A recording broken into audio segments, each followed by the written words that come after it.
I'm just gonna, oh, you already unmuted me. That's great. Good morning, everyone. I want to welcome you all to this trial lecture with the title Modeling Social and Cognitive Skills in Robots, Achievements and Challenges. Hi, Mushaba, welcome. When I first received this title in my email, I was very excited to be with it, actually, because it's been a topic of personal interest and research throughout my PhD mostly, especially the modeling the social part, but also to dive into the cognitive aspect was actually quite a lot of fun. And I feel very privileged to be here today to hopefully later defend my thesis, but also to give you a short lecture on this very fascinating topic. But before we can really start talking about achievements and challenges, I think it's very important that we have a common idea about what these other words in this title mean and how I define them for this trial lecture. Firstly, maybe it's good that we have a common idea of what a robot is. According to the International Organization of Standardization, a robot is an actuated mechanism programmable in two or more axes with a degree of autonomy, moving in its environment to perform intended tasks. So what does that mean?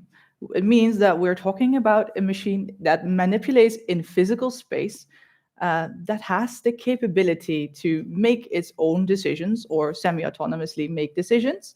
And in those decisions, it does to perform tasks. And there are a variety of different robots out there, obviously. We have, for instance, some industrial robots. These robots we use for instance, manufacturing, such as making cars.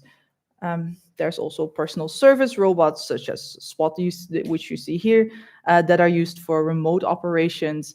And some are even used for, well, not Spot, but there are other robots that are used for surgery, for example. Lastly, we have personal service robots. These robots are made for us to help in our everyday life. And a specific type of robot that we use in this context are social robots. And those will be somewhat of the stars today for this presentation. Social robots are robots designed for social interaction with humans, and therefore they have a need for having very extensive social skills and cognitive skills to be able to interact with us in a very natural way. So therefore, I chose to zoom in on these types as they have the most capabilities to look at, basically. Now that we have an idea about what types of robots we're talking about, it's essential to define, okay, what do we think about social and cognitive skills? Both skills are essential to be able to establish some type of interaction and autonomously behavior in the environment. The cognitive part of the robot is mostly related to its thinking, so it has to do with perception, remembering, reasoning, and also problem solving. This means that cognitive skills of a robot allow it to plan, reason, navigate, manipulate, and in turn also make them able to move in an environment and perform actions, as pointed out by Dautenhan in her 2007 paper. But we need all these cognitive capabilities to be able to perform our social skills, and because they allow us to understand what we're interacting in and who we're interacting with. And these are also skills that usually we as people what we're interacting with, we don't really see them. The skills that we do see as users are the social skills, and they enable us to manipulating in space and in social context. And they are the abilities that enable us to do so competently. And this is actually, since this is a definition from psychology, robots actually and robots are designed to interact with us, so they share some type of commonality in what kind of social skills they acquire.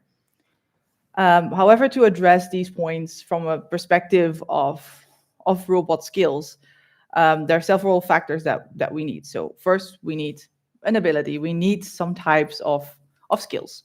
These skills are mostly non-verbal and verbal skills. So that means we need gestures, facial expressions, and bodily movements and vocalization to convey intent. And next to this, we also need verbals to actually convey other types of information.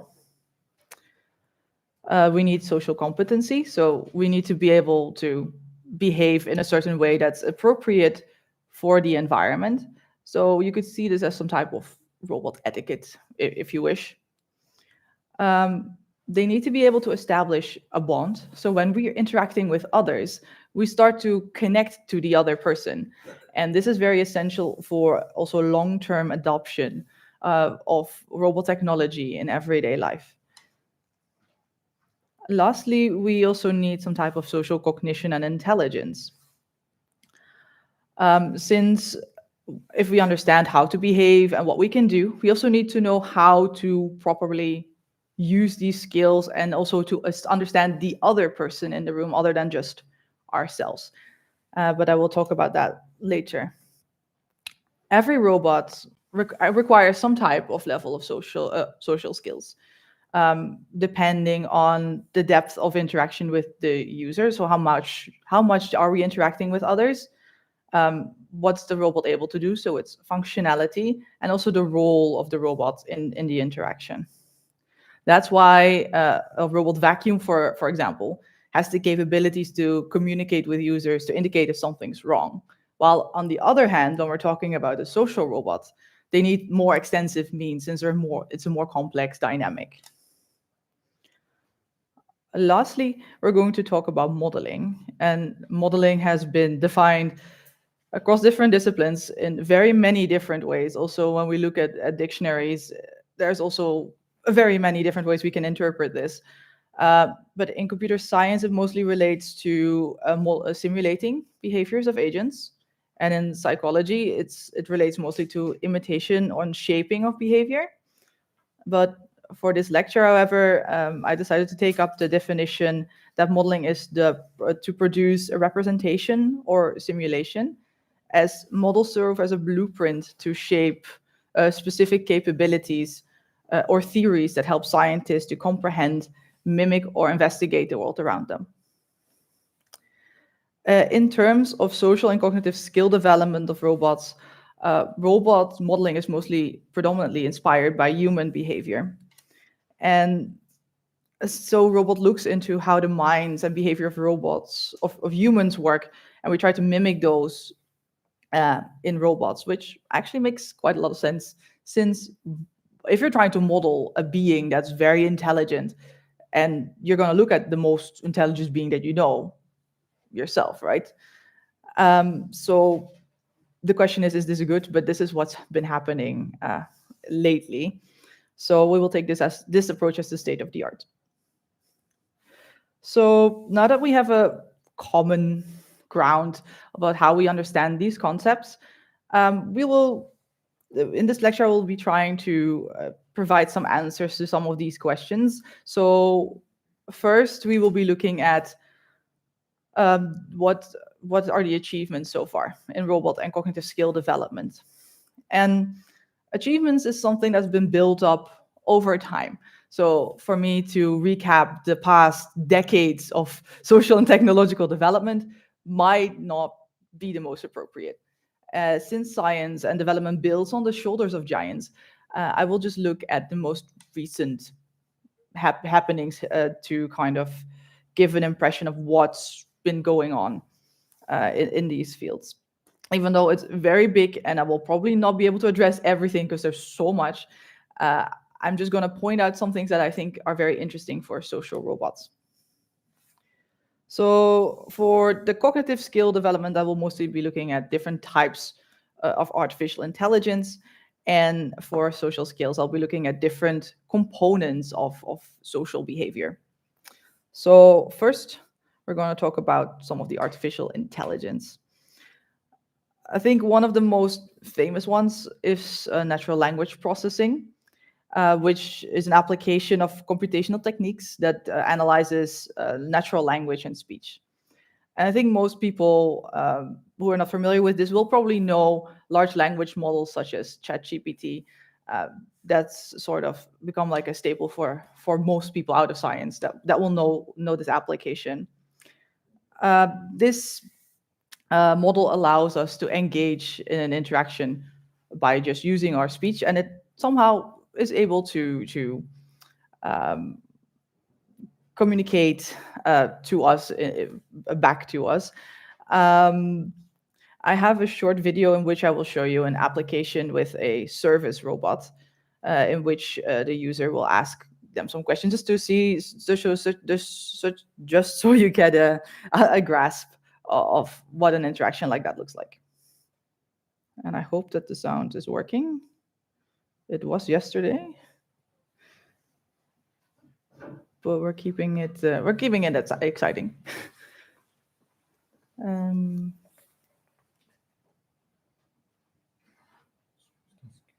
Maybe it's because it's copy one. Let's see if this works. We have no sound so far.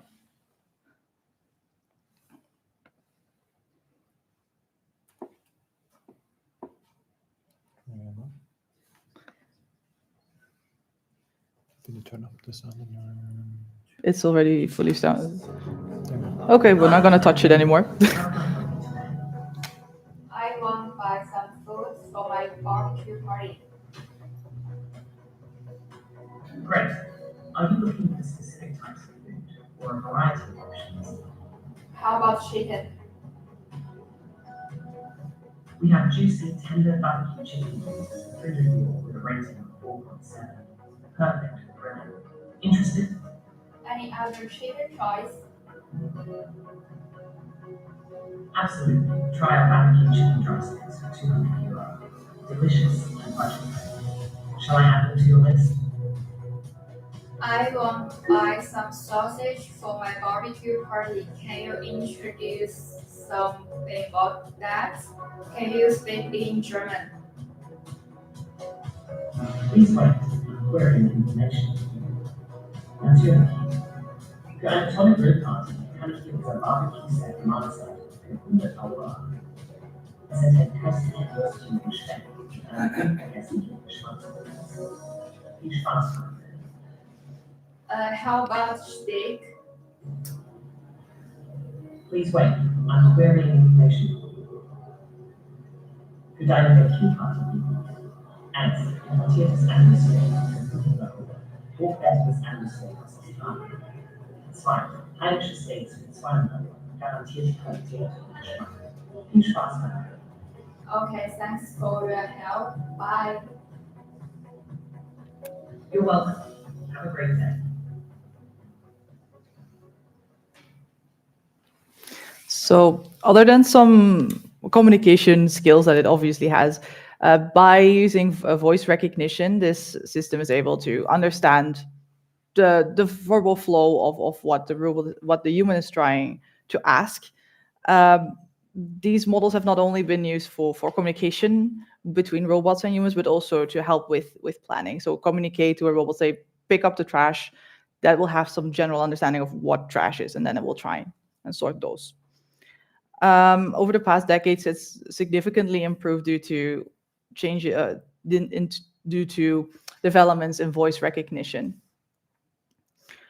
Another aspect of artificial intelligence that has been very useful for the cognitive development of robots is computer vision, which basically means that it uses the cameras to kind of find visual information about the environment, and it will use those to take action. So basically, it gives us some type of perception for a robot, if you wish. Using the computer vision, it enables robot to perceive and interpret visual information more accurately and more effectively. Especially object detection, recognition, and tracking has improved, where it enables robots to perceive and interact with the environment.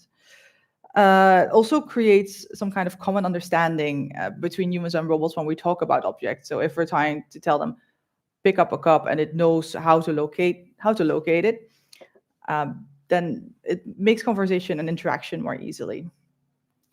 In a most recent review, they looked at some developments in computer vision for social robot application, and you see a lot of work being done in gesture recognition in both home and field environments, which really shows us that we're really trying to understand the human's intentions, which I think is very important, especially for the social behavior development, which I will come to in a bit.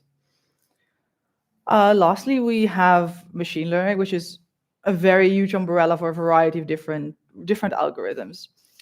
And in general, machine learning algorithms analyze user data, for example, past interactions, user experiences, and behavior of the user to personalize interactions, and basically learn from those in a continuous loop. An example of one of those algorithms is reinforcement learning, which basically means that we're training it by learning through trial and error, which sort of mimics how we as humans learn as well. We learn by trying things and reflecting on our decisions, which basically is what these algorithms do too. And the nice thing about this application is that you can add it to other existing structures. This approach is very suitable again because this approach is very suitable for the cognitive skill development of robots, especially in interaction with humans, as it learns continuously and in real time, and can use social elements in its learning process. Furthermore, the robot can learn to adapt itself to preferences of the user. It can learn social skills without a need for demonstration through uncontrolled interaction experience, and which could in turn create more natural interactions.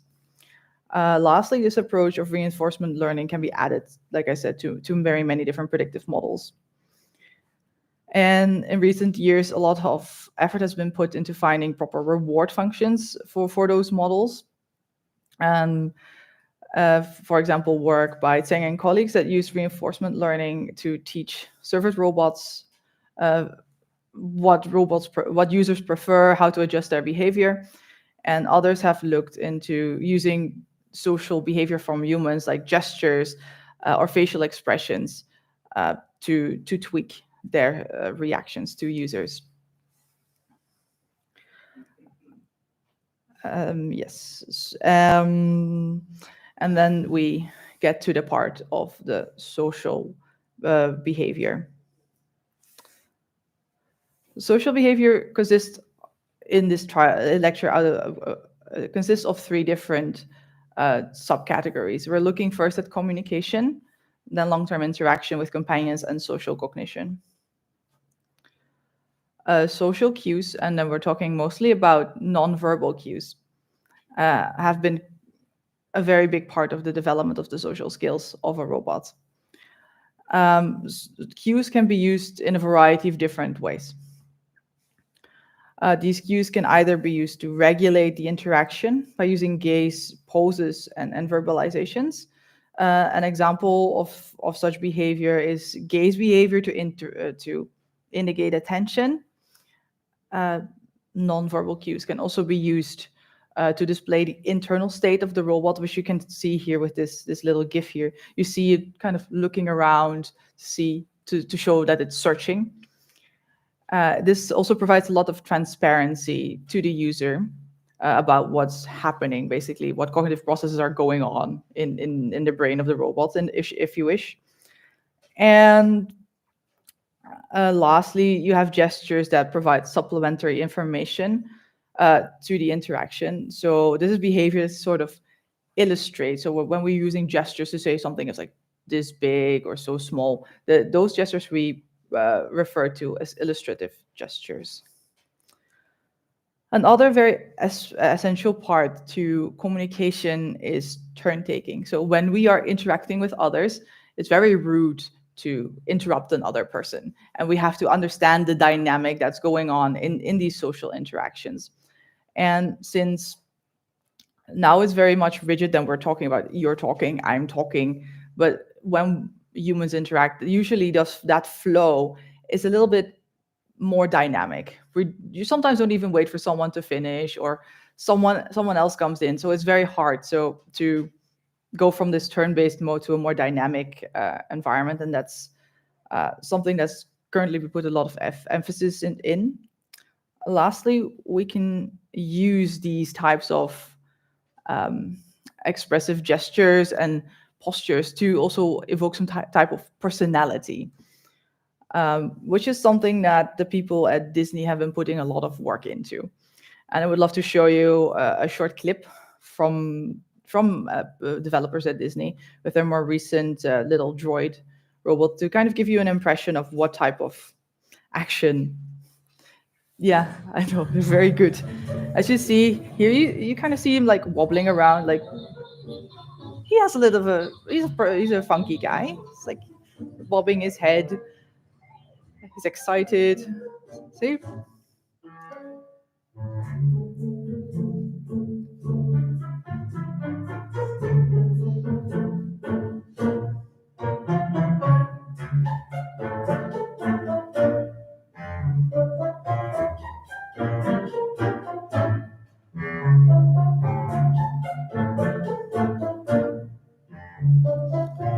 So you're also looking at attention.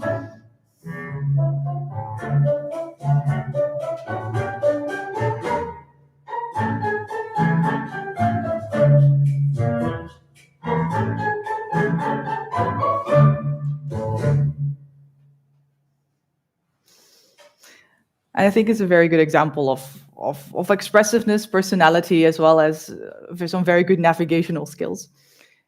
And I just thoroughly enjoy them. To watch them, it's very entertaining. A second aspect that I want to touch upon is long-term interaction with robots and companionship. As I mentioned before, because we're socially engaging with these beings or devices, however you want to look at them, we are developing some type of relationship.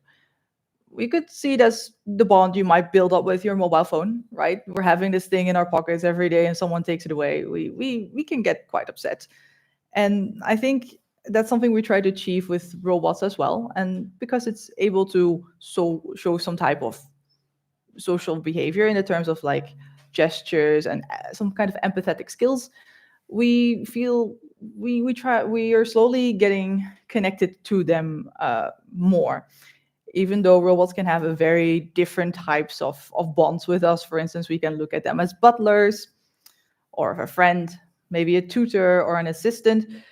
Every type of role we mentally assign to them gives us some type of connection to it. And that's something that they've been looking into quite a bit, especially in terms of robots for children, to learn that are used for teaching, as well as for weight loss coaches that are there to motivate the users to lose weight, as well as for senior adults, in which they have different types of roles as either a physical assistant, so it can bring you some items, some social assistant that provides like a nice person to talk to, or as a cognitive assistant, so they can remind you about maybe you should take your medicine, don't forget your glasses, that type of stuff. In a more recent work, there's common emphasis on integrating or trying to find out what types of cues help trying to investigate what type of emotional attachment that we built with robots. A second topic that has been researched a lot in terms of like long-term interactions is engagement. So how do we keep people coming back to keep interacting with robots? And social behavior, such as those nonverbal cues, are very important for that, as well as social cognition. And especially, how do we do this? There have been studies done on what impacts this type of engagement behavior, for instance, in therapy of tutoring for children.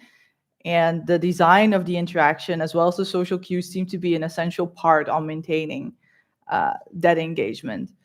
Also, the improvement of sensors and the implementation of artificial intelligence has made these interactions more interesting and natural, and robots more capable. And if we get more capable robots, then they become more engaging. At least that's the assumption. Lastly, we have social cognition. And in social cognition, basically refers to a skill in which the skill that provides us with the ability to recognize, understand, and predict human behavior in terms of underlying mental states, such as beliefs, intents, desires, and feelings. For some in psychology and social robotics, this probably is known as the theory of mind, which is often linked to empathy. So what this means is we have an understanding of what the other person might be experiencing or thinking. And you can look at this theory through different perspectives, and I think there's a variety of different perspectives. I think the most famous one is this perspective of the child scientist, in which this theoretical perspective claims that the theory of mind is learned through life and starts from the infancy stage, in which a person starts to discover the world around them and the people in the space and their facial expressions. And they start to build a connection between what they observe and how they feel. And by having that continuously, those associations grow over time, we become very good at trying to empathize and get an understanding of how someone else might feel based on how we connect to that specific emotion. Theory of mind has been studied in both artificial intelligence and architecture building, as well as in user studies. In user studies, you see a lot of use of classical experiments, such as the false belief paradigm. And in that vein, they will see if robots that possess some type of empathetic skill or empathetic understanding of the interaction dynamic on perceived intelligence, both socially and physically, as well as user preference. And we see that if a role possesses some type of theory of mind capabilities, we see that people become more engaged. They have a better user experience, and they do perceive robots to be more intelligent. We also see that people are trying to implement theory of mind into cognitive architectures. Architectures are basically models that we use to build the brain of the robot in a way. Some very good examples are the ACTR or Sigma, which both use a different approach to try and incorporate theory of mind into a robot. Now that we have some general idea about trends or achievements in the realm of social and cognitive skill development, I think it's also good that we look at what challenges are we facing in this development and in general. And there's of course a big variety, and I first want to talk about some of the technical challenges, which are both related, I think, to the physical appearance of the robot, as well as the limitations that are on the individual artificial intelligence and other models. As we have a continuous need for the development of these models, especially in terms of scalability. So how much can a model like that actually learn, or what does it learn, or how many things can it remember? As well as modeling human behavior, which is very challenging because we are very unpredictable creatures, which is something that robots don't really like. So for them, it's very difficult to manipulate continuously the changing environment.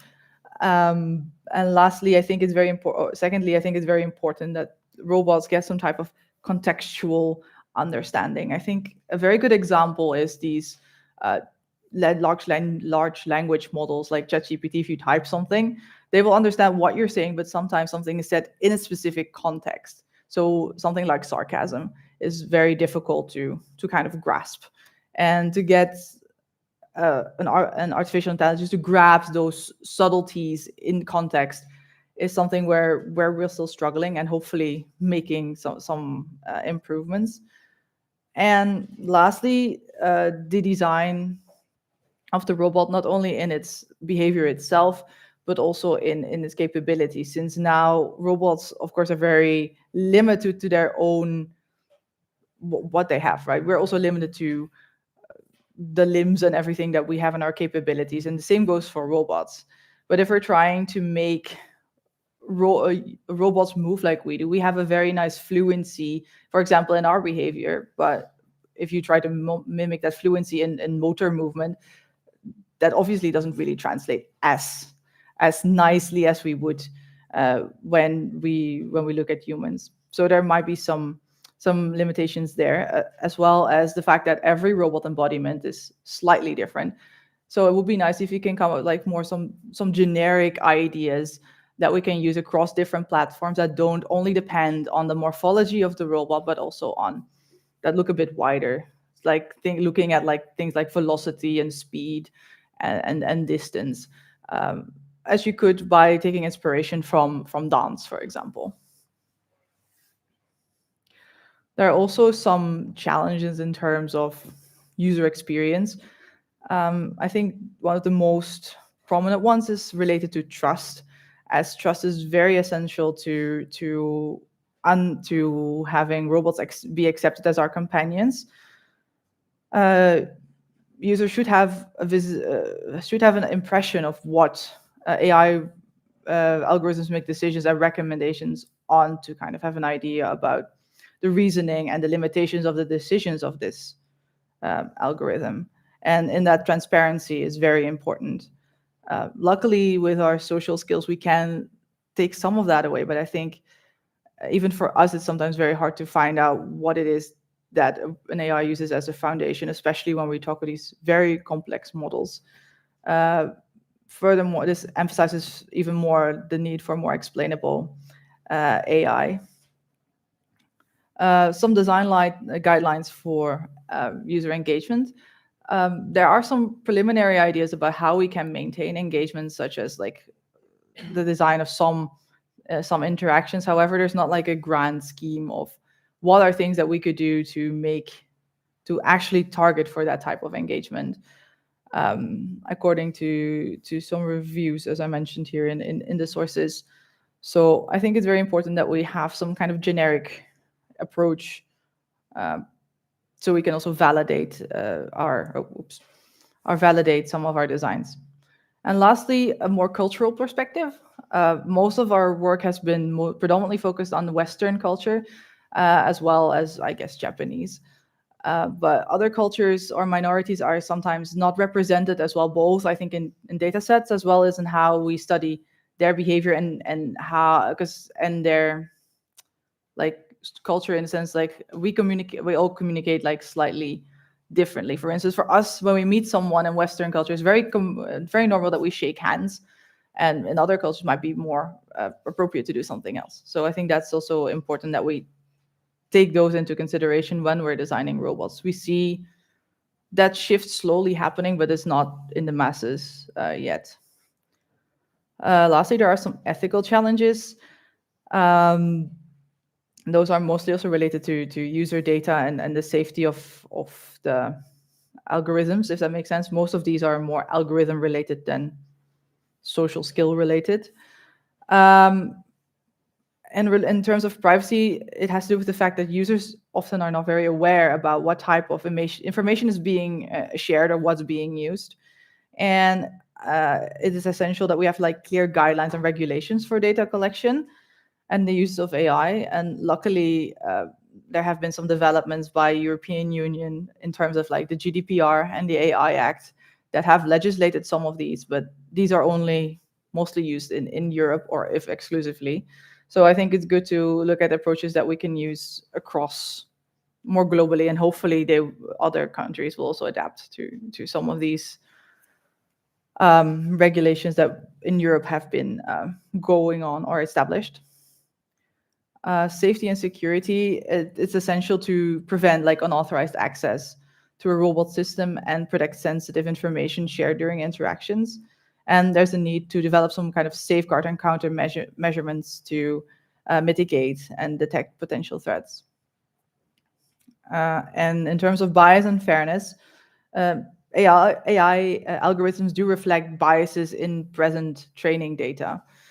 And to combat this, we have to kind of find a way to either be able to flash out that it's discriminating, or we have to find an approach or an interdisciplinary approach to try and combat this by trying to have more diverse data training sets, for example, and to make sure that they meet our legal and ethical guidelines. Lastly, I want to shortly reflect on, okay, where do we stand now, and what implications do we think that this could have? And I think, first of all, I think it's very good to look at all these achievements in skill development and say that's actually very impressive what all has happened so far. They do get robots multiple steps closer to being fully autonomous agents that can address challenges of daily life and social interactions. Artificial intelligence and sensors allow robots to sense the environment and extract information and identify user needs and identities that allows for a basic comprehension of the world around us. And the modeling of social skills is at a point where we can have robots convey emotional intent, have some rudimental ideas about how a flow of an interaction should go. But I feel like we have to take things a step further. And in that sense of taking that a step further, try to integrate these different elements together, not only focus on, okay, now we are able to understand it, but what does that mean? How do we translate this to something meaningful that we can use in interaction together? Also, I think it's very essential that we keep on having this multidisciplinary or interdisciplinary perspective on the development of skills. There is a trend already of like integrating social science, cognitive science, biology, movement, to develop these skills. And I think it's important that we continue to do so, to ensure that we incorporate as much different perspectives as we can. And this brings me to my second point. Like if we look at the robot development so far, we have been looking at robots as a mirror image of ourselves. So we're trying to mimic human likeness. And this is more of a personal thought. Should we continue to take the human as the final goal of our robot development, or should we maybe use a more robot-centric approach so that we look at, okay, what are the capabilities and what makes this robot unique, and use that as a center stage for continuous development of both social and cognitive skills. Since we as humans already have this habit of anthropomorphization, so basically we look for human elements in whatever it is we perceive, even though it doesn't even look like a human. Capitalizing on aspects like this, I think might be more interesting than trying to thrive for a human likeness. Even though I think it was a good first attempt, but I think if we keep on going this way, we will hit some kind of wall, because a robot is definitely different than a human being. And I think it can have like similarities, but it won't never be a carbon copy, in my opinion. So I think it's good that if we try to model the capabilities around what the robot is capable of, that we will hopefully deal with some of the challenge that we're currently facing in terms of technical limitations. Lastly, I think it's very good if we were to take these algorithms into the wild a little bit more, so into the field, into the world, since now most of these things are predominantly studied in labs and in simulation. And I think there's a value in challenging these things to deal with the challenges of everyday life, where there's, of course, a huge gap in terms of reality versus what's controlled and what's not. So to make algorithms and behavior more robust, we should evaluate them more in interactions with users. And with that, this is a short recap of the things I have talked about throughout this lecture. So we've talked about some artificial intelligence and behavioral developments, some challenges in terms of technical user experience and ethics, as well as a short reflection on what could this mean. And with that, I want to conclude my lecture, not before I send you out with a final thought. So maybe it's something might be interesting to have a conversation about during early lunch. So what do you think the next step in modeling or cognitive and social robot skills? What should that be? And with that, I want to conclude my lecture, and I gladly take any questions and hope to see you at the defense at 12:15.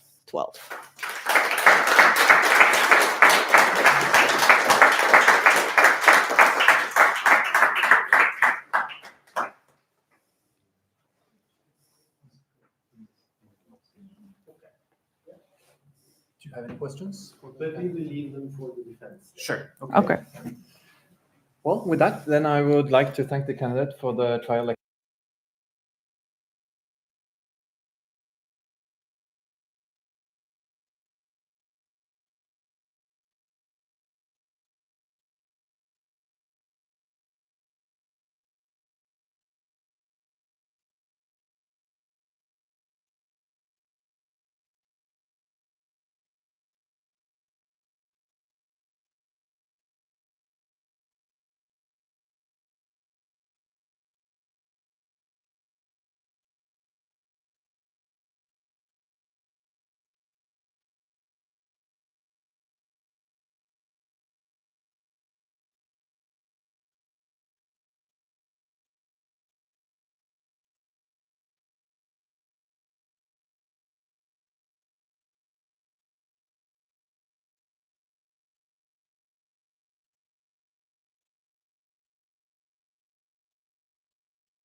Please sit down.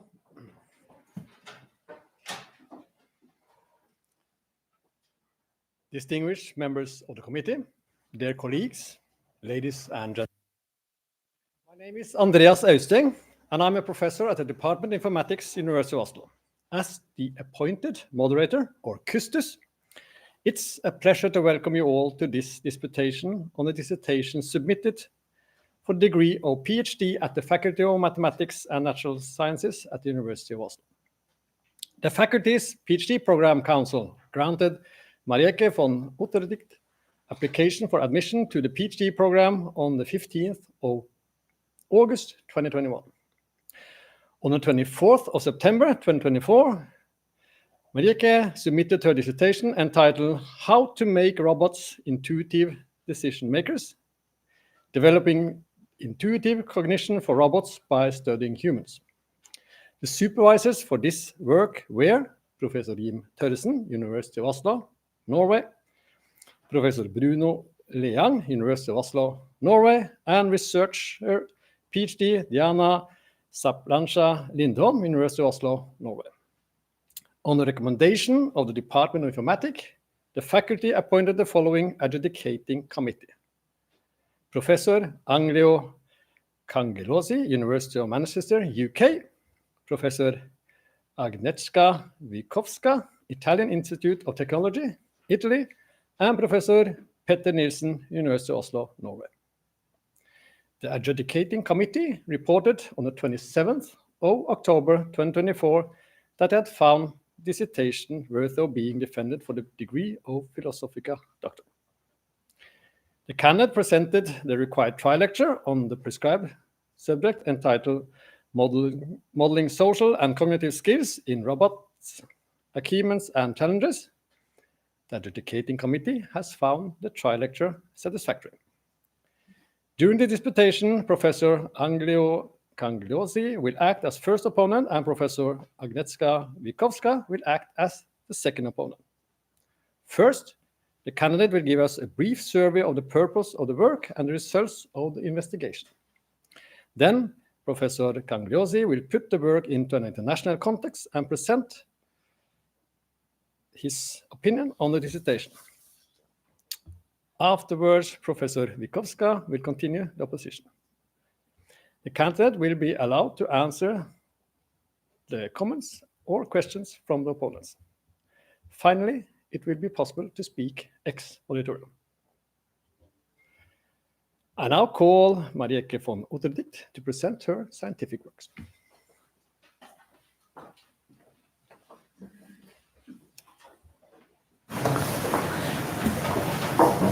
I'm going to check. Yeah, the mic is unmuted. That's great.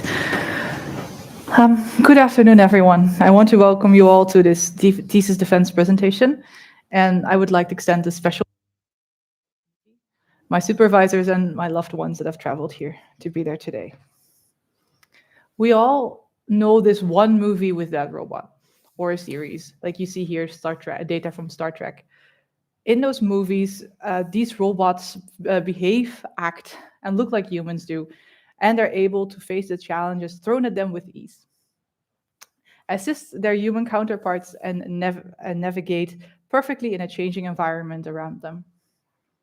However, if we look at robots in real life, they're not that capable. They face many challenges, and one of those challenges is adapting to this unpredictable environment that they're manipulating in. and to deal with limited use of information to make those decisions. It is something that we as humans are very capable at, and we use our intuitive cognition to do so. By using this, we are flawlessly able to adapt to these changing environments. So what if a robot would be able to possess similar types of thinking? And this is what brought me to the title of my thesis. How do we make robots intuitive decision makers? And like I expressed in my trial lecture as well, when we're trying to model cognitive or social behavior, we take humans as inspiration for modeling these capabilities after. So if we're trying to make robots intuitive decision makers, perhaps we should study how humans do it so that we can use that as inspiration for modeling. So that's the subtitle of this thesis. If we want to understand how to model this, I think it's essential that we first have an idea of what intuition means. And while I was trying to search for a good way to define this, I stumbled upon this cartoon, and I think it expresses some fundamental aspects of intuition, which I would like to share with you all. Firstly, when we're talking about intuition, we're talking about a decision-making process. Our intuition allows us to make decisions in the blink of an eye in situations that have a lot of uncertainty and unfamiliarity to them. We use some type of pattern recognition to achieve some kind of immediate grasp of what's happening before us and to address these situations.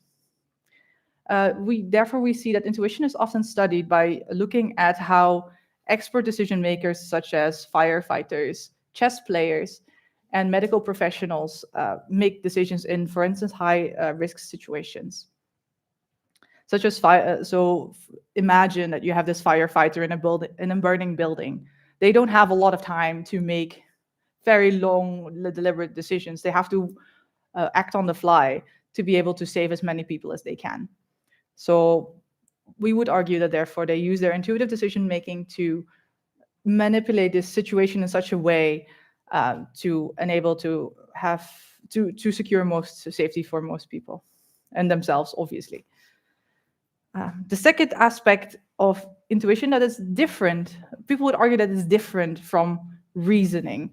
According to the dual processing theory by Daniel Kahneman, which has inspired most of the work in this dissertation, we operate on two cognitive systems. System one, which is known as the intuitive system, that works on high processing speed, has an automatic nature and relies on impressions, and therefore is very prone to bias. And system two, that is a little bit slower in processing speed, we would call this reasoning and more logic-based. Most of our everyday life decisions are made using the system one thinking. However, our system two is able to kind of override these autonomous decisions that we're making. Lastly, when we are talking about intuition, we're also talking about emotions. As it's often very hard to articulate this intuitive idea that we're having, as it happens on a very fast and unconscious level of reasoning, we often refer to it as knowing without knowing, or more specifically known as like a gut feeling. Also, when we're trying to express our intuitive thoughts, we often use words like, I have a feeling that. And then often we're trying to figure out what would follow that.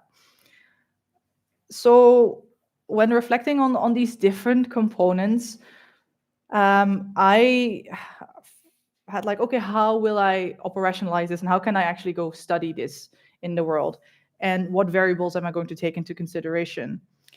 And when we're talking about intuition, we obviously are talking about perception. So what picture do we create from the world around us and what impressions do we get? We're talking about cognition, so we're thinking about, okay, since we're talking about reasoning versus very fast thinking, how would you measure that? Maybe we can do something in terms of mental load to measure this, since it's very effortless to make an intuitive decision. And lastly, we're measuring behavior. So what behavior do people use when they make an intuitive decision? So now that we have some variables, what could be a nice context for testing this type of thinking? A human-robot interaction, in my opinion, provides a suitable scenario for testing intuition. When we as humans interact with others, we use our verbal and nonverbal communication to relay information and convey our intent to each other. And as I mentioned in a trial lecture as well, robots, or social robots especially, use similar means of communication. And since we as humans understand this behavior in an intuitive way or in an immediate way, and robots behave similarly, maybe we can use that parallel to test this. However, behavior of robots is more unpredictable, or we're not as familiar with interacting with these beings. So therefore, we might use our intuitive thinking to interpret their behavior. So that's the premise of some of the research questions. So the main question I'm trying to answer is how do we understand nonverbal cues of robots in an intuitive way? And the first research question I try to address really tries to explore this concept of intuition in terms of perception and interpretation. And this is done in a lab setting. Secondly, interaction, since, as I mentioned before, it's very important that we take robots into the wild and see how people interact and comprehend an actual robot versus a virtual one. So I thought it was very important that we actually see how people intuitively react in real-life scenarios to a robot. And lastly, if we do want to make them intuitive decision makers, how can we use insights from these first two research questions to derive some type of cognitive framework that can be used for robots inspired by a human intuitive understanding? And to answer these questions, I did 3 different data collections in a variety of different scenarios. And in these scenarios, I used a combination of different measurements tools, both qualitative and quantitative, using a combination of interviews, video observations, surveys and questionnaires, eye tracking, and pupil measurements. Especially pupil measurements and interviews have been a central part of my data collection, as the pupil does not only respond to light, but also to arousal and mental effort. And since we define that intuition is considered, we could consider intuition effortlessly, perhaps the pupil could give us some answers and reflect those responses. And like I mentioned, these have been used across 3 different data collections.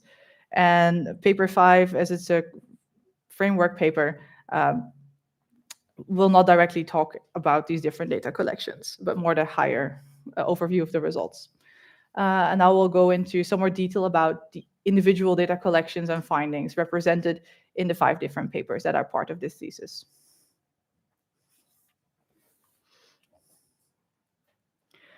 And paper 1 addresses data collection 1. And in this data collection, we let 50 participants observe video material of 3 different robots that express either happy or sad emotional intent while we were tracking their gaze behavior. Furthermore, after observing all these video material, we asked them to reflect on what aspects shape their intuitive decision. And paper 1 explores the findings of those self-reflections, and these ideas gave us some general understanding of what shaped intuitive understanding of emotional intent. And we found aspects that impact the input, mediating factors, and outputs of intuitive understanding, such as the design of the robot, concepts such as familiarity and ease of understanding.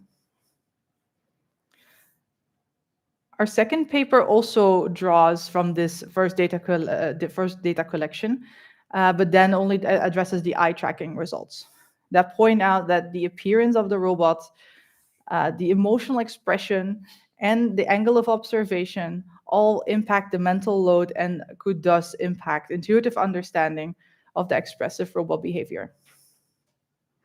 We also identified that people's attention is drawn to dominant features of the robot's individual part, such as for this one-armed robots, which you see that the majority of the attention goes towards the arm and the head of the robot. And for our humanoid robot, which is the white robot at the bottom, we see that the majority of the attention goes to the chest and the head, probably to the chest mostly because of the screen on it. Our third paper discussed the findings of a field experiment, which is data collection 2. And this explores a introduction and handshake scenario between 10 senior adults and our one-armed robot friend in a home environment. So what we asked the robot to do is to tell his name and reach out to shake someone's hands, much like we would do when we introduce ourselves to another. And while people would do this, we would observe people's reaction and interview them after about their motivations for their actions. We found that most participants had, some participants had an intuitive understanding of the intention of the robot, but there was also a lot of hesitation in shaking hands with this being. And that had to do in part to feelings of fear. So people were scared that the robot would damage their hand because of the gripper clapping on it, or people would feel uncertain if they could touch the robot. They were scared of damaging it. We found no significant differences in terms of reaction time and interaction time for the different types of reactions that people had.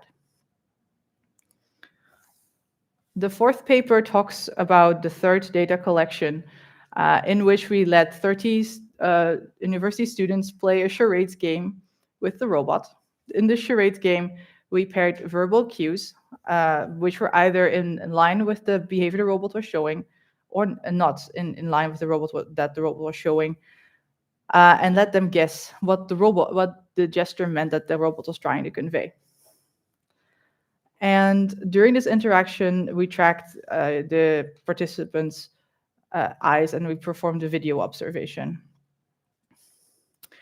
And what we found is that indeed people seem to intuitively understand the gestures of the robot, as we saw no effect from gestures, congruence in verbal cueing, and the correctness of guess on the pupil responses. We also found that the behavior of the robot is more effortlessly understood compared to a taxing working memory task of remembering a sequence of 7 digits. And we also found a negative relationship between mental effort and reaction time.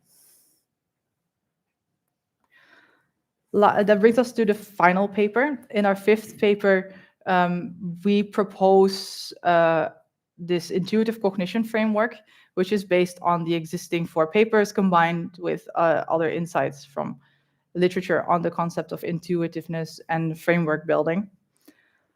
And this framework consists of 4 main elements. So we're talking about the input, perception, cognitive processes, and behavior. And in this perception layer, we have a variety of different elements that construct to the perception of the user. In the cognitive layer, we treat the cognitive space as some type of element of time in which parallel cognitive processes occur. And these outcomes of these parallel processes are validated through some type of mental pause button, which we call the regulator. Based on if the regulator finds the suggestions from the parallel processes satisfactory, this will be put into a plan of behavior, which can again lead to being an input or a means of reflection. So to sort of summarize the overall thesis in a few words, we observed that there are several aspects that are part of the human intuitive cognitive process when interpreting nonverbal robot behavior, especially the design of the robot. Emotions and social context are essential parts. The design of the robot can be a source of resemblance that triggers certain knowledge that causes an intuitive rather than a rational response and guides the attention of the user. Emotions seems to guide the decision making even more than comprehension. Even though people do understand the behavioral cue, doesn't mean that they are eager to interact or engage in interaction with a robot. And social context seems to matter for a faster comprehension of the behavior. However, we have also found in our results that this information can be perceived as sort of redundant because people seem to have a grasp of what the gesture means, even without some type of context. All these insights contributed in part to the construction of this intuitive cognition framework, which still needs to be validated and implemented in either a real world or simulated scenario.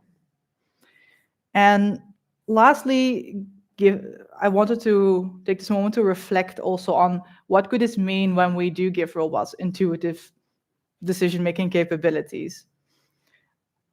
On one hand, it would be very positive, as would make robots more capable assistants, as they could potentially be more autonomous and able to make more faster decisions and create more natural interactions. But there's also many ethical challenges when we're talking about making robots make intuitive, somewhat difficult to explain decisions. Such issues are in regard to transparency, liability when the robot's intuition is off, which in human behavior is also quite common.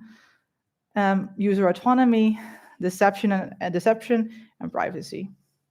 These ethical challenges should be addressed in an interdisciplinary way to ensure the development of a technology that reflects the values of society. And with that, I want to conclude my presentation, and I want to thank you all for your attention, and I want to give the word to my opponents.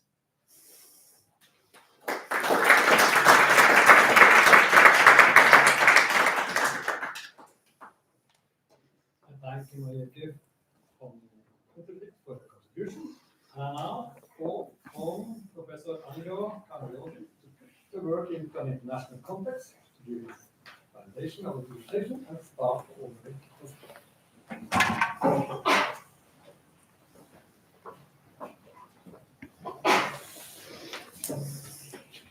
Thank you. So thank you, Marieke, for a very excellent presentation.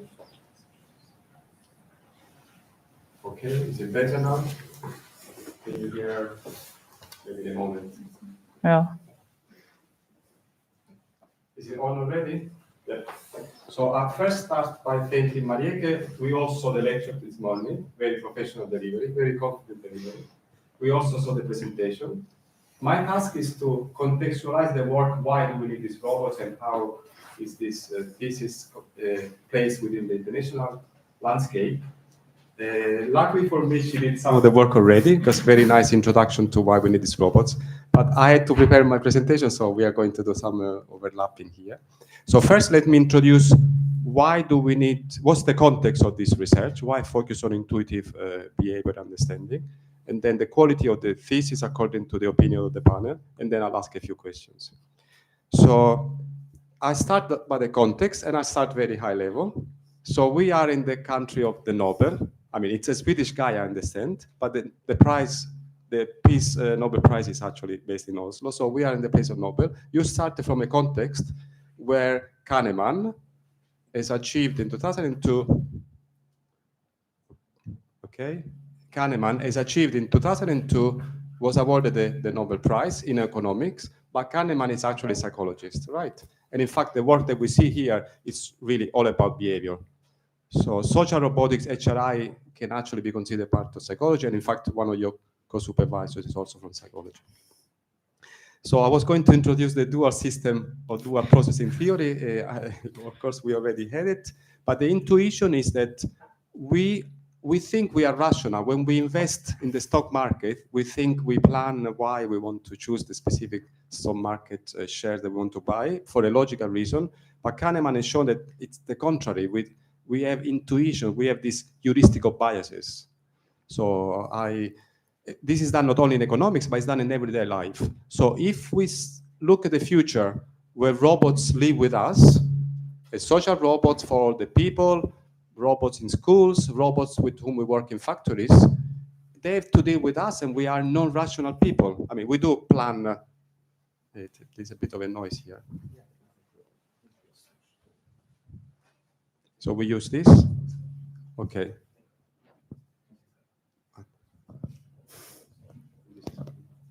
Okay. But is it on? Yes, it's on. Okay, so we are non-rational people.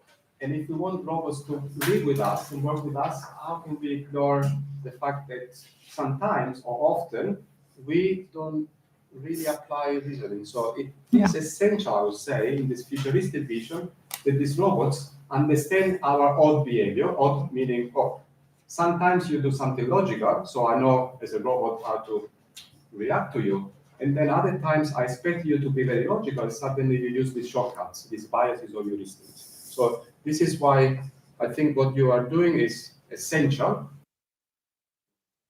But one of the first questions I will ask you is, why do we need to do this at this stage? But that's for later. But it is clearly, there is no doubt, robots have to help us and they have to understand us. And the other side of the coin is, do we want to build robots that are rational only, so we can predict their behavior, so ethical, transparent? Or if we want to build robots which are like us, sometimes they will do something which is unexpected. And what are the ethical implications of doing this? So we want them to be like us because we instinctively react to this type of systems and agents, but there are ethical implications that we can discuss also as part of the questions. So your focus on intuition is very important. There is no doubt that we need to do research in this field. So well done on choosing the topic. I understand this is also part of a research project, and I will then investigate exactly the specific contribution within the research project with your PhD thesis. So no doubt this is important, and we have discussed this. So we should really understand how to build robots with two capabilities, rational, instinctive, intuitive behaviors. You also, in the thesis, look at the important components of non-verbal communication. We think, again, we are rational. We use language to communicate our intent, but no. We use, most of the time, what we say is not important, is the way we say it, which means the gestures. This is exactly what you observe in your studies, which means, of course, social gaze. And in fact, we use this to detect the lies, right? The whole principle of lie detection is that there are implicit non-verbal behaviors which we try to hide sometimes with a linguistic explanation. So this is very important. So this is why, having justified the need for this, you identify 3 research questions: the exploration, so try to understand how we perceive and understand the world, and then the instinctive reaction, which we call the interaction, and then of course the theory. So well done on giving a narrative. And as I will say, after, what makes a thesis a good thesis is the logical narrative, the story that you tell, which of course is clearly there. So it's an important field. No one has done this. Again, I will ask you in detail. You cite in the thesis some work on computational models of intuitive behavior. It's not really clear. I don't know the papers you cite, if they are about robotics or not, but we'll talk about this as a question. So a very good narrative, and of course we saw a very clear presentation how these questions are mapped into your studies, including the theoretical contribution.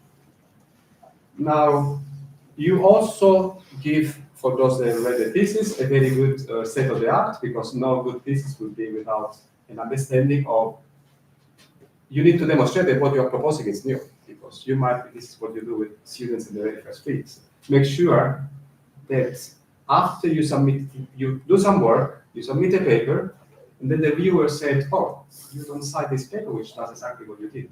This is why, of course, in the thesis, we have this very good overview, both of the psychological theories on dual system approaches, and of course, the HRI studies in this.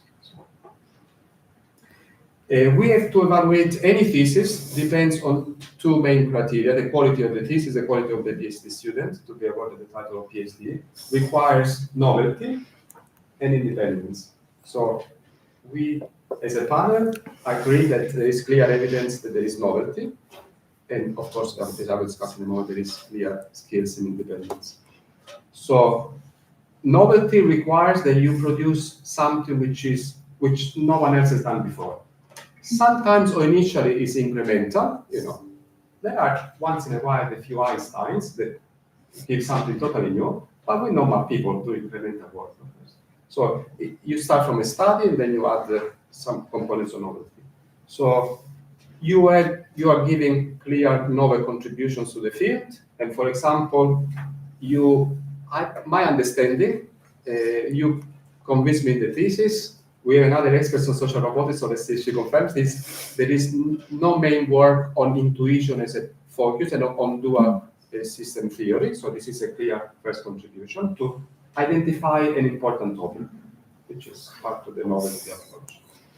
The other obvious contribution is that you carried out experimental studies, and the setup of the studies are novel, and you justify why you chose the different variables.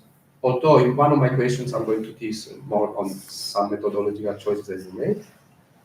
And of course, the theoretical contribution is also good, because Marieke could have stopped and doing the experiments, interpret the results, and so on, but it's good to have a theoretical framework that other people can do to do more work on their case diseases, for example. And now we have to evaluate the independence. So do we have evidence that Marieke was independent? We don't know for sure because we were not the supervisors. So we judge from the thesis, which is not a ChatGPT thesis, is it? So it's clear independence. And also we judge from the delivery of the presentation and later from the question and answer. So there is no doubt that you show independence by giving a story, which is clearly your personal story, the narrative, the questions. And of course, you have shown to us with the presentation now that you are an independent thinker, and your quality in presenting are also evidence that it's your work. You know what you're talking about. So definitely, the panel is convinced that you are passing this. But like we say to each PhD student during the oral defense, we should really wait until the end because you will have to answer questions. Maybe you are a perfect lecture delivery person, but you will struggle to questions. I'm sure you won't, but we have to evaluate this as part of the process. This is why we are here. This is why we have to do this. Otherwise, we would just evaluate the thesis and get it post. Marieke will be a leader in the field, so we need to make sure we're giving the community the critical thinker also in the debate and the novelty for them. Other bits of evidence of originality is that the fact that you convinced the community, the peers, the reviewers of your papers, that your work is original. If you hadn't published any paper, we wouldn't have known if this had been because you delayed the submission of the paper or because you tried to publish and no one approved them, right? So examiners, we say, starting point, if the student decided we cannot fail them, not because we want to fail them, but how can other people in the community, the reviewers of the papers, have decided that the work is novel, so how can I say something else? So what's the evidence that it's novel is the fact that you're published, but you haven't published in minor conferences or journal, but you have published in actually, you did something very clever. You tried a variety of conferences and journals. Some students only focus on, let's say, one, I want to publish on one top journal. No, you need to differentiate your work. So you have a paper in the IEEE ACM HRI conference. You have transactions in cognitive and developmental systems, so a very good journal. The Roman conference, and also you have a paper in the International Journal of Social Robotics, and I think you are aware that the editor-in-chief is here. So Agnieszka has already evaluated indirectly the quality by accepting the work of the reviewers in the journals, which is very interesting. Okay, so clear evidence here that there is plenty of work, but let's do a bit of an analysis. We need to be a bit critical, not only good things, but let's look at some of the pros and cons, because no one is perfect, right? So first, some of the positive. This is what we wrote in the report. You've seen the report, right? But for the wider audience here, let's look at the plus, the positives. So novel focus, as I said it before, focus on intuition and dual system theory in the field. No one else has done this, at least at this level of depth. clear, novel motivation, strong motivation, contextualization. The scientific questions are important. We ask every student to make sure there is question, scientific, theoretical issue that you want to address. The fact that the thesis is good, nice to read and with a logical narrative is another strength. Not all students do this. And another positive aspect is that you combine theory and experimental work. You could have done a pure theoretical, pure experimental, you did both, which is interesting. Although the paper hasn't been accepted yet, so we need to, somebody is testing the quality of the theoretical framework, and I have some questions on this also. And if I were to be a reviewer, I will ask the same questions. And then you use a variety of practical methods, quantitative, qualitative, you look at aspects, behavioral aspects, pupillometry and so on, which is also very good. Ambition in the overall approach, because what you want to study is very important. And then, as I mentioned before, there is clear evidence that your publications are good. You have strong publications, so this is another strength, which is not obvious necessarily. Weaknesses, we didn't have too many, we only have 3 that we identified. So this is actually one I identified it. I started to read the thesis. You call it personal reflections, and there I struggled to understand your operationalization, which means the translation of your concept of intuition into via practical things that you want to investigate. But then, like we say, you do this in the thesis clearly. Maybe in this introduction you could have been a bit more explicit. And then another one.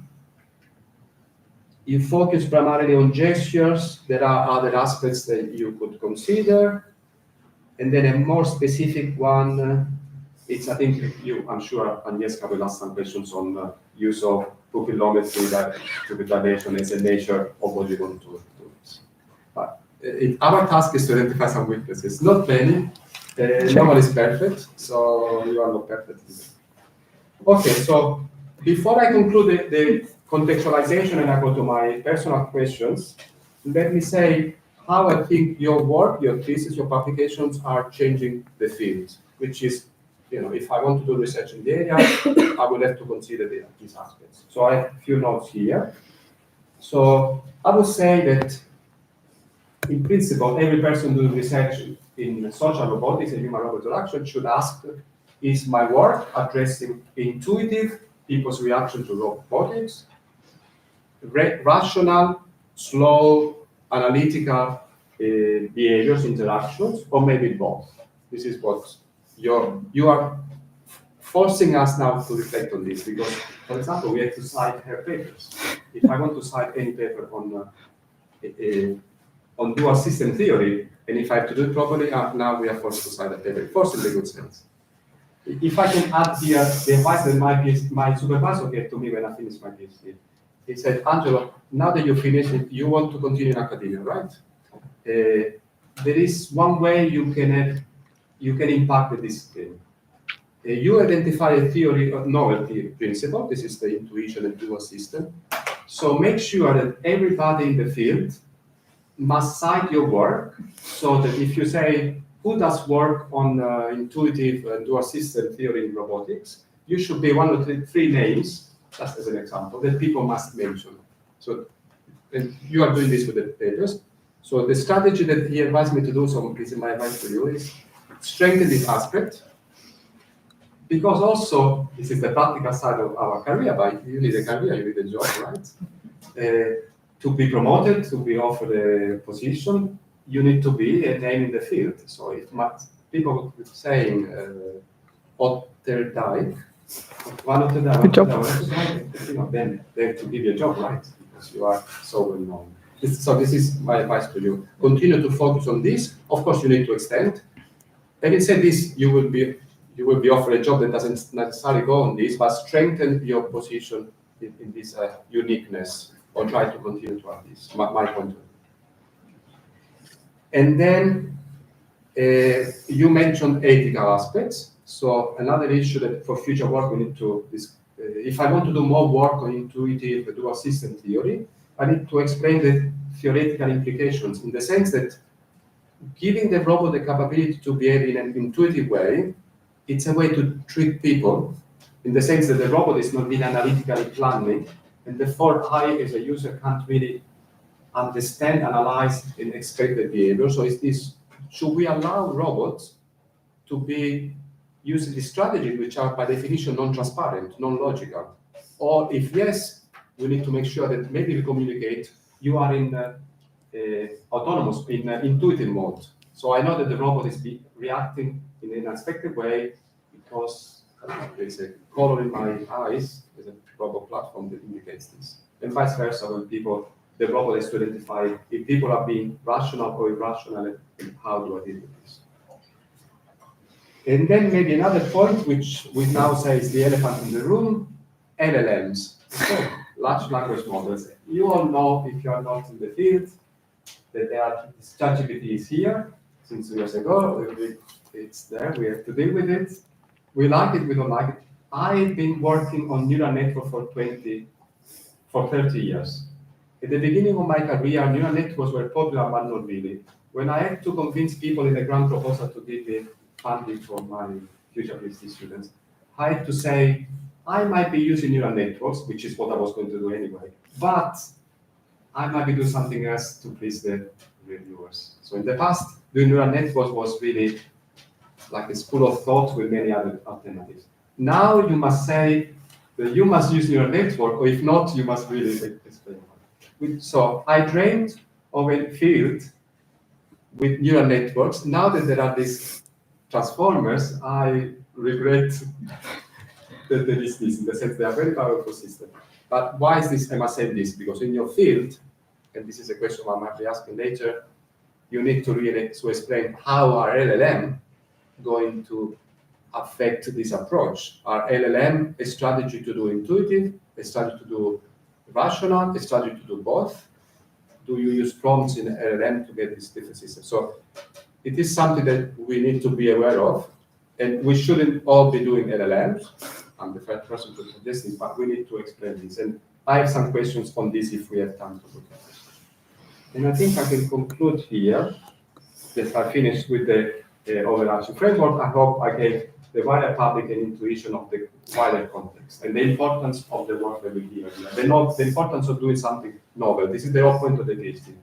A master's student, undergraduate student, does some replication of other people's work to show that they acquire the technical skills. A PhD is somebody who is producing new knowledge, new contribution. We say, where is your new contribution? And we demonstrate that this is there for sure. So well done. And now, do we need a break or we going No, to go ahead. questions mode? So now is the hard bit. I'm sure you will know what to do. So I'll start by being cheeky, but you gave a presentation on the challenges and the achievements and challenges in the field of social robotics and cognitive robotics. But we didn't hear once in your lecture the word on intuitive research or intuitive robotics. So why didn't you list your work either as an achievement, because your papers are there, so you should have said one achievement is robots with some intuitive skills, or better, future work could have been, we need to do more work on intuitive robotics, give me the grant, so that I can do more work. So why didn't you do this? Well, thank you for the question. I think it's, I guess, a personal choice of mine. Also, maybe characteristic that maybe I need to change going forward into this field, as I feel like it's more humbling to look up other works than of my own. So when preparing this lecture, I was mostly looking at skill development in a wider context than just my own achievements. Not trying to undervalue my own, but I guess just as a humble choice. So I think that's a very valid point that probably I should have also cited my own achievements. Citations in the achievements, or primarily in the achievements, or primarily in the future work challenges? I think in both, because as you mentioned in your talk as well, I have been able to achieve some ideas about perception and how people understand motion in an intuitive, cognitive way. So I think that's where the achievements are, but I don't think we're there yet. I think that it also is part of future work, since when I started this PhD, I was also looking at who have done something similar. And when I was looking at intuition in the field of social robotics, it was usually an acronym for easy to use, easy to understand. That's it. And they were just using the word here and there as some kind of buzzword. And looking at that now, it kind of frustrates me in a way, because I think it has such a wider implication than just, oh, easy to use, easy to understand, because there's so much more going on behind just that word in itself. I hope that answers your question. So now I understand you were hired on a scholarship on a project on dual theory in robotics, which means that your supervisor, Jim, and the others had the intuition, they wrote a grant proposal with a series of topics. They were awarded the money to hire people like you. So what did you do? Did you just take work package task 1 in this plan for funding and you implemented what they wrote as the main lines of research? Or did you provide new lines of research within the framework that they built? What's yours in the choice of the topic of the operationalization of the topic? What's yours? Be honest, because again, no one is perfect. So they have a nice intuition. Maybe you made it better. Maybe you made it more focused. What's really different of your PhD thesis research compared to what was written in the grant proposal? For as far as I remember correctly about the grant proposal, I think it focused both on applying both in time in terms of like using it for an agent to make a robot do it. But I think that's very interesting. I'm not sure if that's my strength. What my strength is studying how people interact with technology, and that's something that fascinates me. And to be ordered to make our models as efficient as possible, also from a designer point of view, as my background is actually more of an interaction designer, I always like to keep people in the loop when I design things. And I think that's kind of what I did here as well in my overall PhD thesis. I keep people in the loop and trying to study them, trying to figure out what's happening behind the hood to be able to try and give a shape to something that's primarily going to be used by engineers and programmers, however you want to call it. So I think giving me the field of area of study where my PhD is going to be placed in is definitely the achievements of my supervisors and the grant proposal. But I did have the freedom to shape how I wanted to focus on this dual cognition aspect. And I found the concept of intuitiveness very interesting. And I remember having lots of conversations with Diana about what should I do? How should I do this? Or what should I do with this dual processing? At the beginning, I was like, I have no idea. I find this very complex. Maybe I was more focused on like the design of interactions. And then I was like, no, because this concept of intuitiveness, as it's very intangible, it's very interesting and it's very under highlighted. And I feel like the field could get so much more benefit from having this lifted up a little bit more than just taking it for granted. So I think that's my personal take on how I want to interpret this bigger project. Practically, what did you propose? The interaction task, the robot, the focus? If I can read your mind, like for all students, the 3 questions, research questions, are written at the moment of the thesis, right? Or did you partially? Or did you? No, you can challenge me in the sense. Yeah, partially. The students. Make sure there are research questions, and we do this with hindsight. Also, because in 3 years of work, the direction changed. So, did you really have a research question 1 at the beginning of your? Research question 1 has remained the same throughout my thesis, and I think 2 largely shifted because I always had the intention of going into the field and trying to look at more specific applications in like a healthcare setting. However, after having some initial data, collections and first ideas, I was like, I feel like I need to know more. And also reflecting again, like midterm of my PhD, on at the end, and what do I want to give back to the field other than just understanding this concept in an interaction point of view. I think it's important to have something that people can build on even more, like this framework. So question 2 and 3 have definitely shifted more, whereas the shift of 2 is more focused on a more general approach in interactions, and the third one, the shaping of the framework. Okay. Now a question which applies to all of us, but you are one of us, so it's your problem also, which is, and I'm one of the people with this problem, which is this. To date, correct me if I'm wrong, I get it wrong, there are no social robots commercially available, other than maybe the Roomba.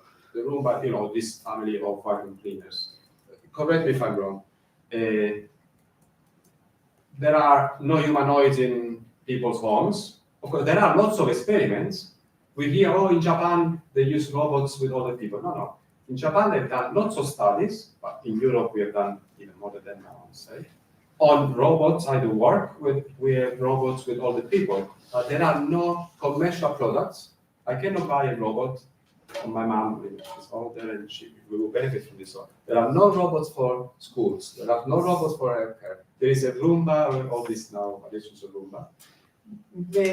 Maybe there is something else, I'm not even sure, it doesn't come to mind. So we have created a field where hundreds of scientists do full-time work on social robotics. And yes, guys, full-time, I'm part-time because I do work on cognitive robotics, so I can save my career.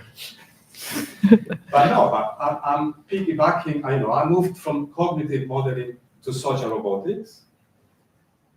And somebody, if I were a founder, if I were a decision maker in the funding council in Norway, in Europe, in the UK, I would say, instead of giving money to you to study how one day robots that we don't even have now will be used by other people, I'm not giving money to social robotics. I'm going to give money to maybe mechatronics people.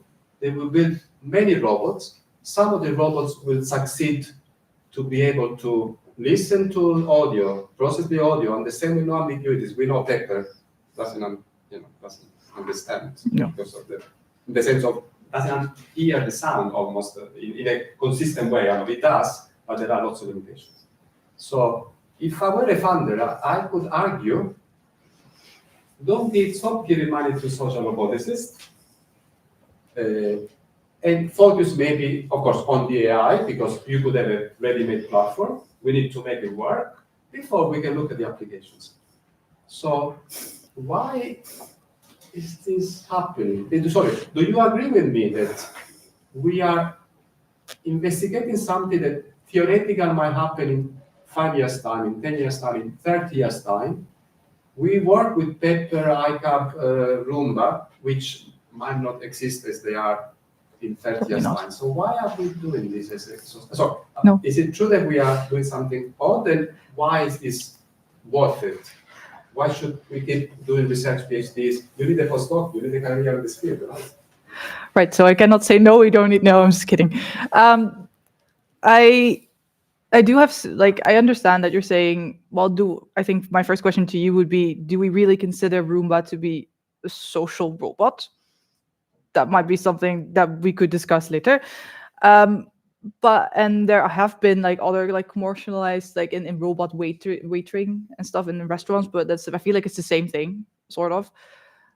But I do think it's very worthwhile to consider future scenarios, future applications, because what if we let the future catch up with us? Then we're too late. And I think it's very important that we continue to investigate the social implications, the perceptions, the intuitions, whichever other social or cognitive aspect of an interaction with an artificial being.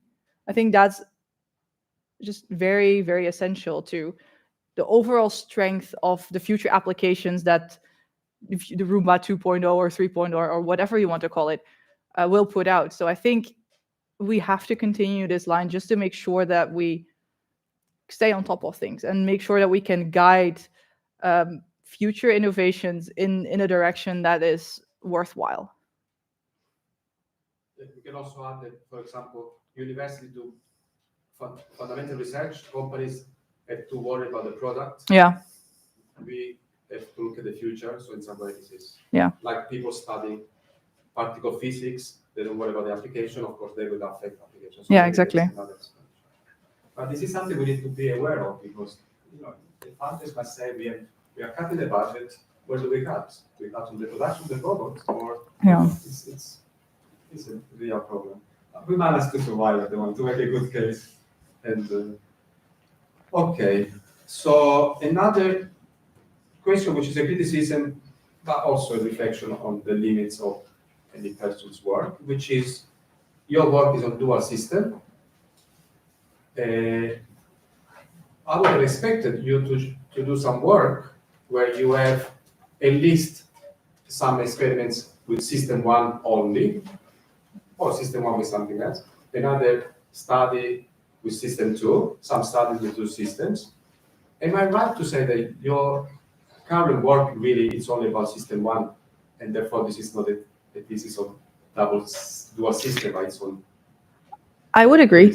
I would agree, and I do think that your reflection is correct. I do think that the emphasis is mostly on intuitive understanding. However, and it's also something that has been pointed out, especially in relation to my first paper by reviewers, like if you ask people to reflect on how they make decisions, how are we then still talking about intuitive, or are we actually talking about that system too? So I feel like it's, and I think that's also the challenge of these two systems, right? It's sometimes very difficult to pinpoint, is this now a system 1 type of decision or really a system 2 type of decision? Especially since they are very close together. And that's also why I propose to look at it more as a continuous type of thing rather than at this 1 or 2, because it makes it very hard to find out, is it really this or is it this, or are we sort of in some kind of gray space where this decision is made? So I think it's very fair to say that only rational decisions, but then I would find it interesting to see, since we're asking people to self-reflect a lot, does that then also encompass some type of system 2 reasoning? So that might be something that it's somewhat implicitly in the papers somehow, since these systems are in the same person happening at the same time, right? So I think that's something there. As a reviewer of a paper on dual, if you give it a framework of dual process and then you focus on one, I would argue a lot either to downgrade the focus on the dual. Yeah. In the sense you can say I focus on intuition. This is related to intuition versus analytical dual systems, but I forget about this almost. Yeah. Versus a title or a thesis that does this. Yeah.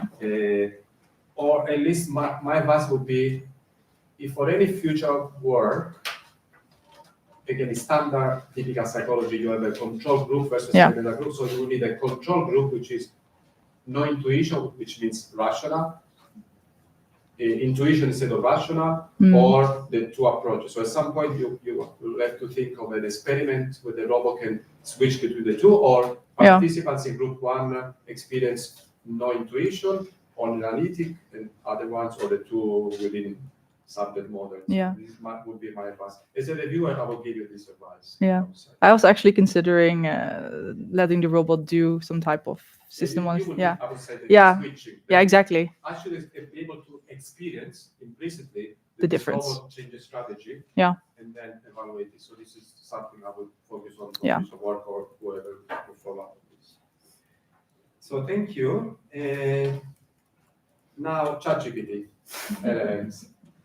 So you didn't use any LLMs, nope, which is fine.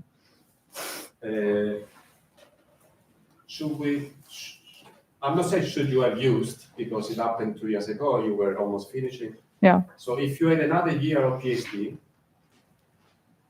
because let's assume you had 1 more year before you submit your thesis, would you if there is a mirror of you doing a PhD, which they have another year, Yeah. would you advise them to do something on LLM? Yes, no, why? LLM for dual theory, Yeah. not in principle in general. I think that's a very interesting thought. I have not considered using LLMs in my type of work, simply because I personally feel like before doing all this trial lecture and reading up more on it, I don't know very much of the intricacies of an LLM. So to really be very clear about how to design a study around it, that's something that I would have to think about, obviously, to make it very clearly inspired by System 1, System 2. But I would find it very I would find the thought experiment very interesting if we could give some type of intuitive reasoning to an LLM, simply because if you were to look at how it functions, right, it's basically a huge database that's only based on reasoning, and perhaps some type of intuitive reasoning could help solve this contextual understanding issue a bit. So I think that could be very interesting, and that would probably be the direction I would take it in if I were to do something along those lines. Yeah. There are methods called, for example, chain of thought, but the system says, because of this, because something else, you derive this is analytical. So you could have a robot giving an analytical explanation of its decision making. Yeah. You could have just thinking aloud, robot producing a decision, and then either explaining analytically or say, I felt. Yeah, I find it actually very interesting, because I do remember colleagues talking about that people do experiments where they have like a fast answer for an LLM and a very long, that the LLM takes a little bit longer time, and how that is perceived in a way. Maybe that could trigger something in that similar vein, I would say. Yeah. Thank you. Now, I hinted at this question in the introduction. Your work is original, no doubt. It was published as original. You cite 2 or 3 papers where you say somebody else has done early work on intuitive dual system theory. So, is there any other HRI robotic study where the authors of the papers have claimed this framework, or you are the very first one? I am not aware of someone doing something very similar. Could be that I haven't read them. I mean, there's only so much one can read and can hear about. So to my knowledge, no. So the 2 papers, I don't remember. I do remember one of them was more like a thought experiment. I resonate with what you're saying. I think one of them was more like a thought experiment of you could use this to study perception, and they didn't really apply it. They just gave the suggestion, and I was like, actually, that's quite an interesting suggestion, so maybe I can use it as inspiration. The other one, I'm not quite sure which one it is. So you confirm that there are no HRI studies? Not that I am aware of. Editor-in-chief. Not that I'm aware of, not in the way that I have looked at it. Yeah. I think there is none, but again, none of us is the field. But in this case, you are the expert. Yeah, it's also very interesting when you are. Yeah. Now you are in a stage where you can say, definitely not. Of course, we always say to the best of my knowledge. Yeah. The lawyers, but there are no lawyers. Well, I have to be just to be safe, right? Because there could be someone next day that will do something inspired by or something on their own. So you never know. This is value to the work. You and your supervisor, the water grant, let's not forget, identified a niche novelty area, which is very good. That's why they get the funding, right? Because they convince the reviewers that they evaluated the grant, so there is something new here, so it's worth it to study. Okay, 5 more minutes and then I think I'll stop. Maybe I'll go to, I have some questions which I like to ask to most of the students at the end of the Viva. The Viva is our defense. One is, let's see if you pass this, because I'm surprised most students don't have an answer for this. Let's see, Marieke's knowledge of her impact in the field. Have you looked, do you have a Google Scholar profile? Yes. Have you looked at the number of citations? Yes. You are having? Very good. I have. So if you analyze who cites your work and why do they cite your work, assuming you have some citation, but you said you have some. Yeah, I do have, and I think So who has cited your work? well, to be honest, one of the most cited papers of mine is about a work that I did in my master's, so I will not take that into consideration. People have cited my work because of I've wrote some papers on how to design robotic communication, if that makes sense, like expressiveness, like guidelines for designing. So that's been something that has been cited mostly. The thing is, in terms of intuition, most of those have been published this year. So it's also very hard to see what their impact is going to be next year. But it's mostly also people that liked the paper 3 quite a bit to be inspired for their handshake-related papers, which is also not a paradigm that's very often used. So those You ones. have analyzed your. I have. Very good. I was just curious what people were looking at. I'm surprised that most of the students don't do this, but it is also the case that we academics pay attention to these citations. They don't care yet, but it's good that you cite them because they are important. Because this shows that what you're doing is important for other people as an impact. So well done with this. Maybe the final question, which is this. Let's assume the Norwegian Funding Council, the Dutch Funding Council, whatever, European Union, gives you a grant, we say fellowship, postdoctoral fellowship grants, which is to continue your PhD work. They give you money to hire 2 or 3 PhD students and to pay your salary as a postdoc and supervisor. You can take some time to think about the answer. So what would be the work package title of the PhD project 1, PhD project 2, at least 2 or 3 that you can please list, so that you can continue to do more work in this field, but with supervising students? What would be the topic?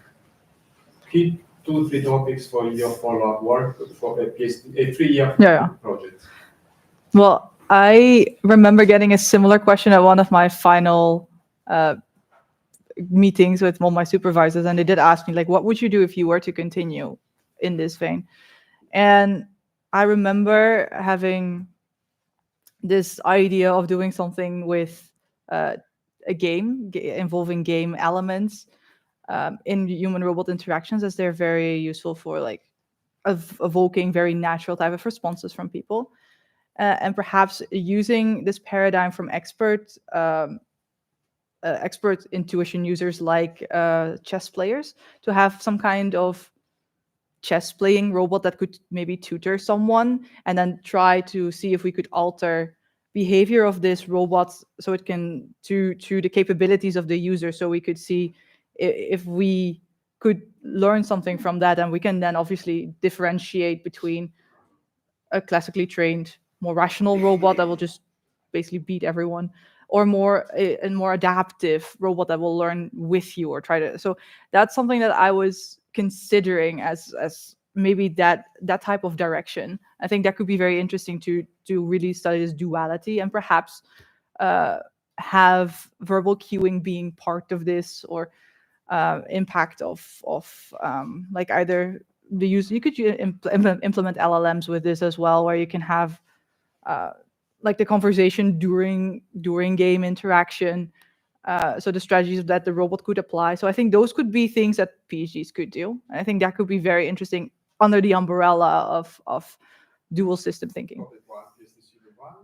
I feel like that's kind of two. I feel like one, it would be more about the technical aspects of creating this type of framework in which the robot could achieve these things. So I feel like that is its own little thing. And the other one would be more about focusing about the interaction with the human, so more technical, more social robots in a way.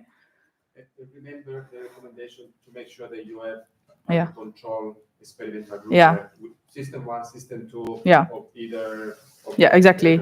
To convince the user through experience that there are 2 modes. Yeah, exactly. Otherwise, you have only 1 mode. And yeah,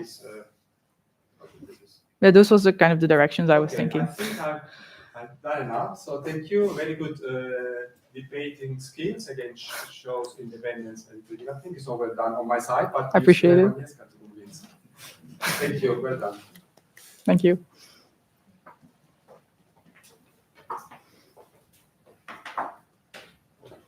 I thank Professor Angelo Cagnozzi for his contribution. And at this time, we're going to have a short break. So let's reconvene in 7 minutes. That's okay? Okay.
What is this? Hello?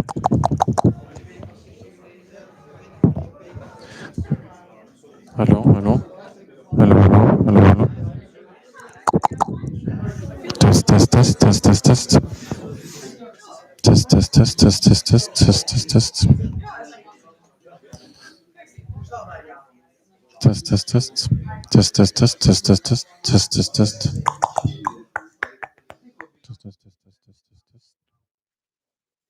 Test, test, test, test, test, test, test.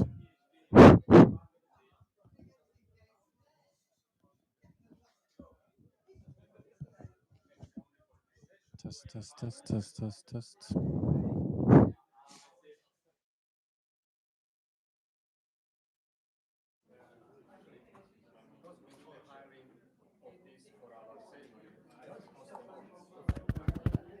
Test, test, test, test, test, test, test, test, test.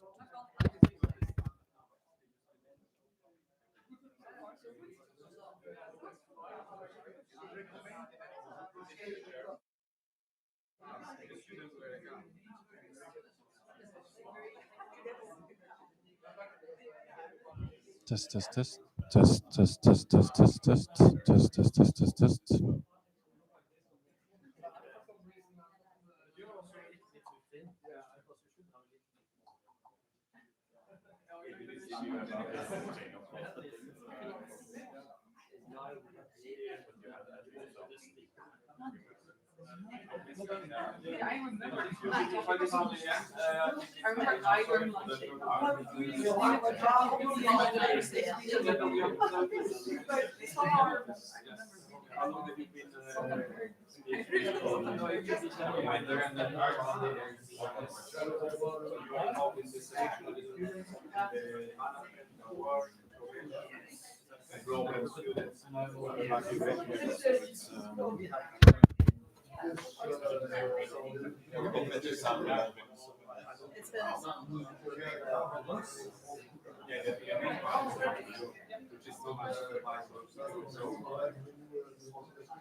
No,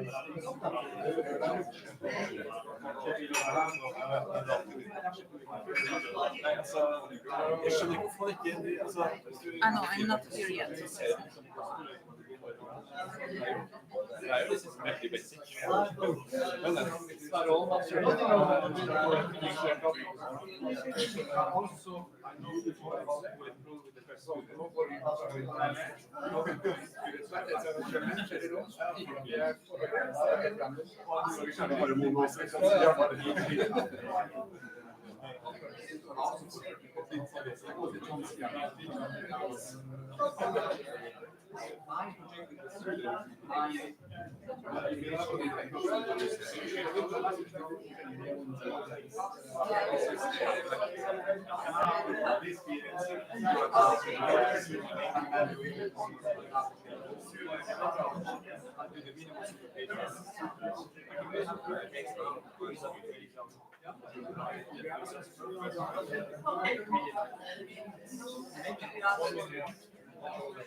So there are other students, but they do their PhD under this supervision. We are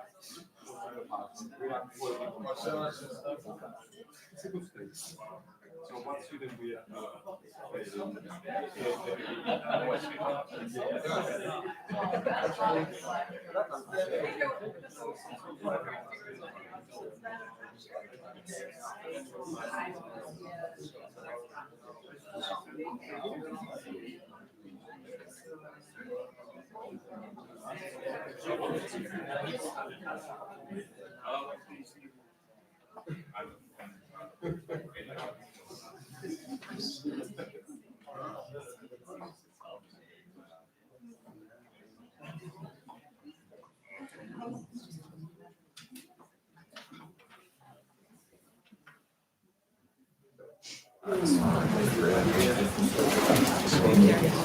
Welcome back, everyone. I then call Professor Agnieszka Wilkowska to close the honorary.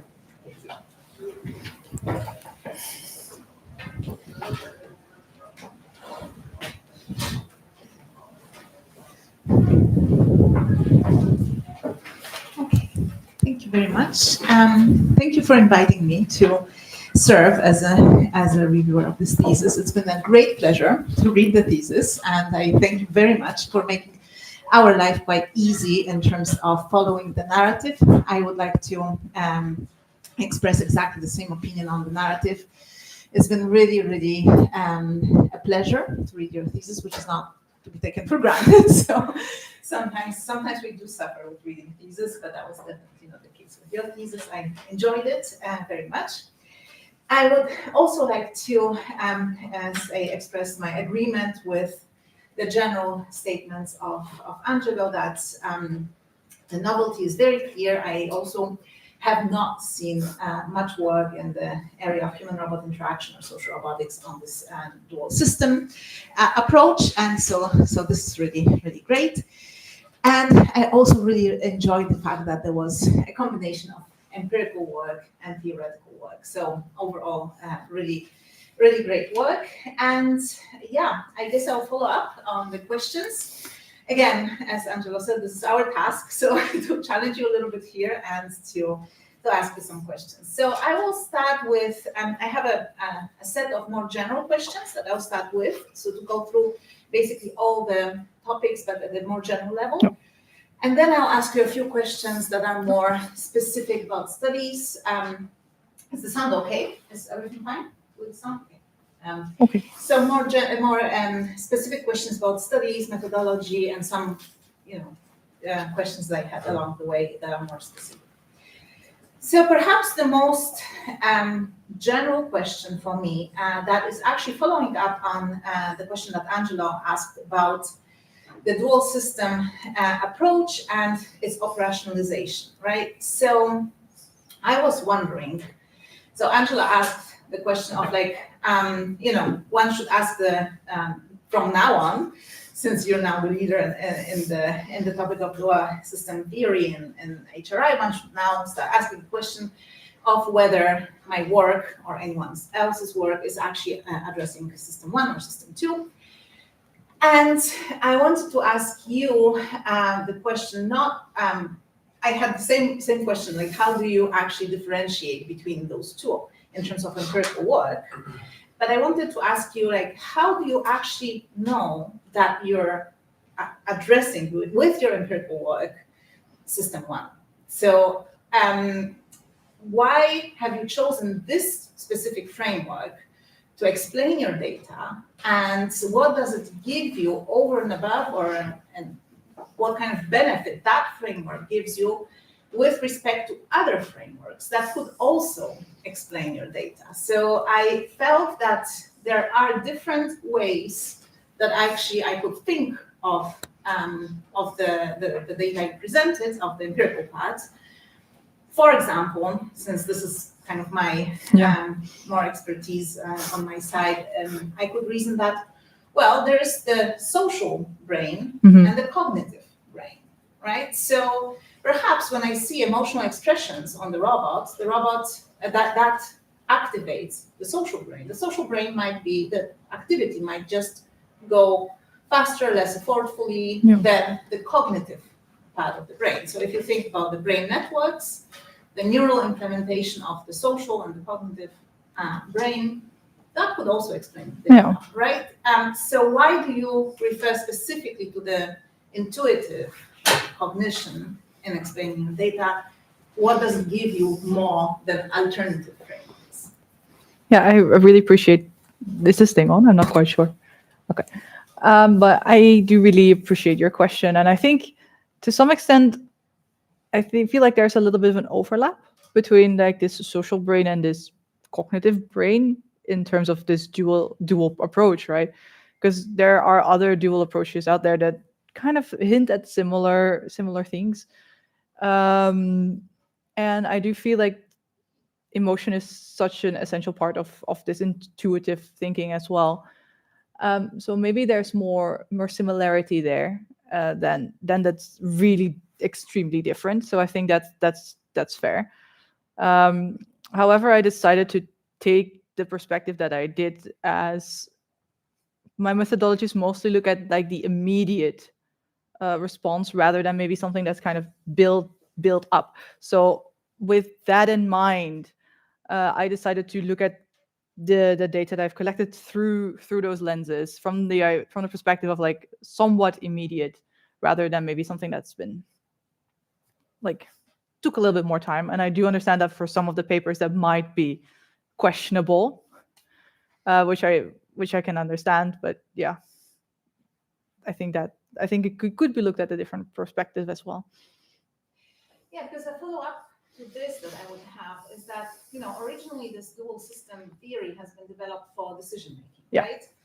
And your experiments, like the first experiment, but also the one with the charades, those experiments are more about emotion recognition or recognition of gestures, or recognition of communicative signals, right? So why didn't you try to think of operationalizing the framework of decision-making with experiments that actually target decision-making more than something that is more like at the level of, as I say, more social brain? Yeah, because the thing is, I feel like, and I think that's maybe something I did not necessarily intentionally express during the trial lecture, but I feel like our cognitive and our social skills are very much interconnected with each other because we're able to comprehend something, we're able to, see things in a social light. So I think maybe they should go hand in hand, I would say. So I think how to frame this.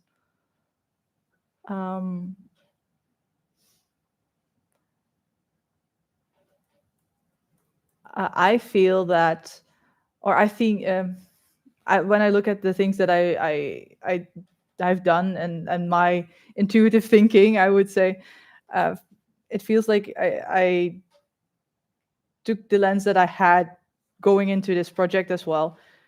But I do think that it's worthwhile to maybe extend or maybe see where there's common ground between this social theory and this purely more cognitive theory. So do you think that this kind of intuitive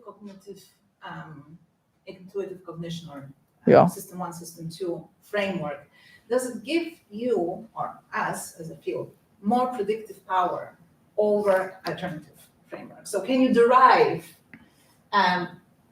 either specific predictions that you could then test with your empirical data, or that actually you can have better, more concrete predictions based on this framework as compared to I personally would think that's, for me, very hard to pinpoint at the moment, because I might not be aware of some of the other frameworks out there that could maybe help me pinpoint similar things. So that's something on me that I should definitely further investigate going forward. But I do think that using the system 1, system 2 paradigm provides a very more generalizable thing that could also not only look into the social interactions, but there's also more the things that could be easier transferred to something like an engineer and a more informatics-y type of person. So I feel like then we could, maybe that might create a more easily understandable common ground than maybe some more emotional models, which might be more of a social sort of psychological approach to it. So maybe that could be one of the benefits from using this theory over something that's a little bit more fuzzy as emotional cognition in a way. Maybe. Thank you. Then I have sort of it's still a follow-up of this question that is, I think at the core of this question is the relationship between the framework and the empirical work that we have done, where I'm asking myself whether that type of work could also be explained by another framework, or, and that's what I already asked you, or also the way the concepts have been operationalized. So I was wondering what in the data, again, tell you that this is intuitive cognition. A lot of the data is based on pupillometry, right? Yeah, exactly. And I was thinking, well, pupil dilation means a lot. Yes. And you're very well aware of that. So pupillometry can be cognitive load, and you actually address cognitive load as a kind of proxy for, exactly. for whether it's intuitive cognition or not. But that's my question. Yeah. Is that really a good proxy? So can we take this measure as it is and say, okay, since I have more pupil dilation or less in some of my experiments, this means that there's intuitive cognition at stake. Pupil dilation can also mean alertness, attentional focus, simple things, reaction to light, but for that we control very well by having the baseline. So from that side, this was super well done. But I wonder, and this is also a more general question from kind of cognitive social neuroscience, the issue of taking the measure that is correlational measure, right? And because it's correlational, I wonder if taking it just by itself and saying, well, this is actually reflecting my intuitive cognition, how valid is this, right? So whether there's something more that you could provide as support for that specific measure to be a measure of cognitive and intuitive cognition. And one way to remedy this is through experimental manipulation, right? So to manipulate intuitive cognition, this goes back to Angela's question, to contrast this with a control condition where you don't have intuitive cognition. Right? So I was wondering, first of all, why you have chosen this method, because it's very, very general, this measure, because it's very, very general, and how can you provide further support that this actually tells you something about intuitive cognition and not something else? Yeah, now that's a very fair question, and I do think you explain very well the intention of me using pupil measurement as a proxy for measuring intuition. Of course, it's fair to say that we don't know if there's an exact correlation between this intuitive decision making and pupil responses. So I think that's a fair remark. A remark I also recently received on some of the papers. So I think. It wasn't your journal. No, I'm just kidding. But I do think it's fair, and I do think I try to combat it by also looking at like types of reaction timing, because we know that these intuitions are happening relatively fast. So that's why I also wanted to introduce something else. I've also considered, I think it did it in paper 4. We used this working memory task to kind of see if there really was a difference at all compared to gesture recognition versus like an actual mental taxing task. So we tried to see if we could have like some differentiation, but I think it's fair to say that in a future experiment to implement like a condition that is like purely focusing on the other as well with the robot itself is very fair. Yeah. Yeah, I think it would be probably very important to have Yeah. Condition that you can contrast with the conditions that you manipulate Yeah. to show that one is intuitive and the other one is Yeah. system 2. And then you actually then through measuring pupil dilation that was help you a little bit more. Yeah. Then I have, I think, two more general questions, and then maybe we can move on to more specific questions regarding the papers. So one aspect that I was a little bit puzzled with in the Sure. thesis was how does your specific empirical work inform your model? Right? Because on the one hand, you basically show people's reactions to the robot, people's ability to recognize gestures, emotions, and so on. And then you have your model that's also very, very general, but it's a model that to me was more a model of that was based on literature and theoretical considerations. Yeah.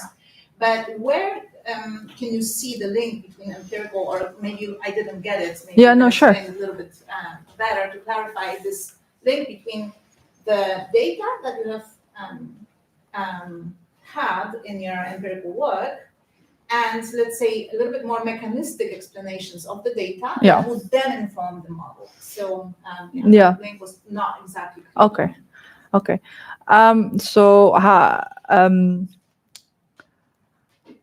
I think my data has informed this, and I think for most part you're right that I use a lot of existing literature on since there's already quite an excessive bulk of work out there, and you cannot just disregard all those efforts that have been put into this specific space.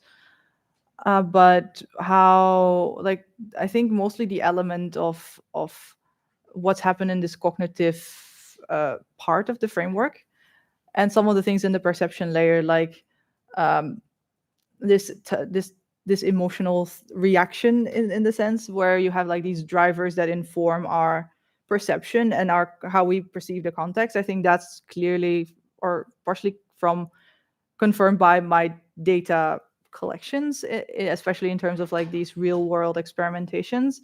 And I think the paper 1 and 2 focus more. I think paper 1 is more about like this generic flow of information. Paper 2 is more about the sensing and still that first kind of bracket. And I think through reflecting on how I see people make their intuitive decisions, and that I see this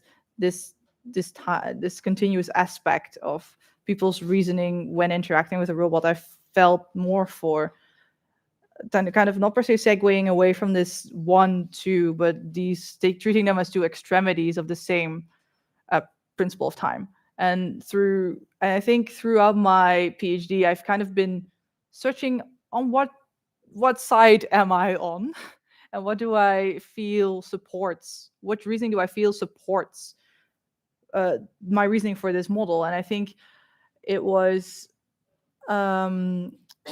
this whole concept of familiarity and experience-based thinking, which for me felt a bit against this 1 or 2. I feel like it's something that then more organically growing, like time is passing, and that's, I think, how I came to certain elements that are reflected in this model as it is at the moment, and probably will maybe change over time as I find out more things or can validate more parts of this model going forward. Great. While we the model, Yeah, or framework. right. Sorry. So what you were saying in the thesis is that this kind of system 1, system 2 approach, and your model specifically would, the aim of developing such a model was to make the robots a little bit more adaptive to social interactions and be more like able to react in a situation that is dynamically developing. So could you elaborate a little bit more, because I missed this Sure. as well, on how your specific model that you present in your final chapter, how does it actually make the robot more adaptive? So where in the model I can see that this will adapt better than other models, alternative models, again, in literature, that are not related necessarily to intuitive cognition. But you can think of other models. Yeah, there are plenty. And right, there are plenty. So what specifically in this model you think would make it more adaptive? I think what will make it more adaptive is this, I think it's mostly in this cognitive layer, this parallel processing of several lines of reasoning and the validation of those. So this interaction between I call them repertoire, the repertoire. So we have different strategies of how we can deal with different types of situations, and how those different repertoires can trigger different results, basically. And then the evaluation or potential integration of these results together to form the most optimal solution might propose a more flexible way of thinking for robots. That, I think, that's where the differentiating part really lies. Okay, then I'll move on to more specific questions. They are really just about some things that were not very clear to me in the specific studies. Sure. So I'll just go study by study, Okay. if you don't mind. So the first study, not the paper, but the study. This was the one with the videos, right? Yeah, that's also paper 1 or 2. Yeah. Right.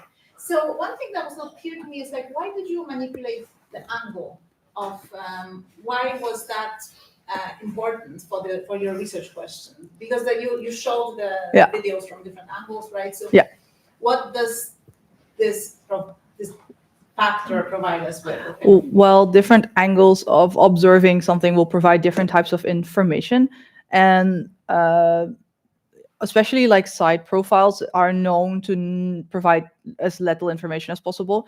So we were curious to see if that also holds true when we're observing robots. So I think having these different angles kind of also proves a point that was been made by a previous paper, as mentioned in the discussion of the paper, or sort of the reflection on the results. So that's why we try to include, to see if there's overlap between the processing of behavior between human faces as well as robot embodiments. Thank you. And then another very specific, very methodological question.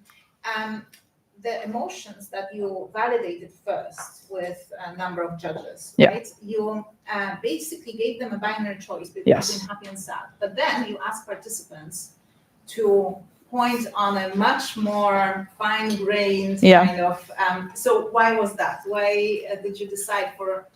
And then also, it wasn't clear to me, like, how do you map actually this fine-grained scale to the happy and sad? Yeah. So this, maybe first explain the scale. The scale is based on this I'm trying to remember the name, the model by Russell's that maps behavior based on valence and arousal.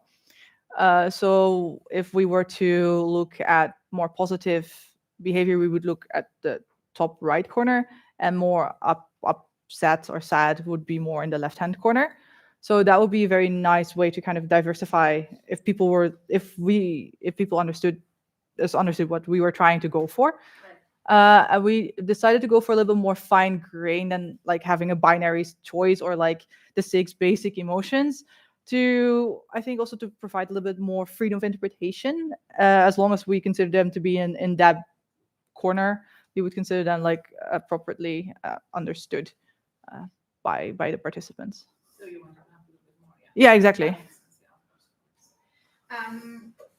Then I was wondering, like, in the pupillometry study, you showed that only Tiago showed an effect. Right? Yes. And by the Accurate. way, this is the only condition where you actually see a difference. Yeah, a very big difference. Yeah. Between baseline and the other ones basically remain zero. Yeah, quite. So there was no pupil dilation effect. Exactly. So I was wondering, was that just basically because of practicalities? Why you then introduced Tiago to the elderly home rather than one of the easier? Well, that's also a practical problem. Otherwise, I probably would have chosen for a little bit easier to understand, maybe like a pepper or something. But yeah, you have to work with what you have, and that's what we'll do. And Tiago, but I also think even though the results in study 2 were quite that he was like a little bit more challenging, I think that's also because it looked the least familiar to people. So in a way, we thought it might also be interesting to still go for this more abstract robot to see if that actually plays a part. But most people in this whole scenario of shaking hands, that I don't know if that actually played a part, more so than that they were actually scared of the gripper hurting them. So that's something to be further looked at, I suppose. But yeah, this was a practical choice. That's what I thought. Like, Yeah.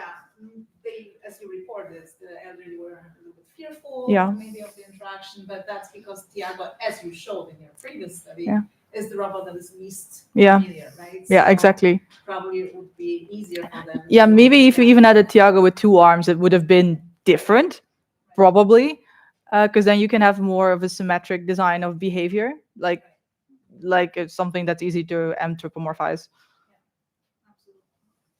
Okay, then question about study 3. No, it's the one with the sheriff. Yeah. Again, here a question: why did you manipulate congruency? Because if you have incongruent signals, well, sure, people will people will respond. Cognitive load because it's incongruent. So exactly. the brain automatically responds with higher cognitive load. So why did you need this condition? What did this condition give you in terms of data, in terms of your more general framework? Well, the purpose for me to choose congruent and incongruent was to create not per se the message itself, but the context it would create that the gesture was performed in. So it was more not per se the message itself that was important, but the context it created. And I understand, yes, that was also my assumption that this social context that I designed by manipulating the verbal command would create this idea. Maybe it's was reflecting on maybe not the best choice of action, but that's something that I can improve hopefully in future studies. But it was at the time, I thought it was a good idea. I think that was the honest answer. But it's true. It's very often like that. Yeah. At the time, it seems I have a lot of studies like that. But then I wonder, like, why did I? Yeah. Okay.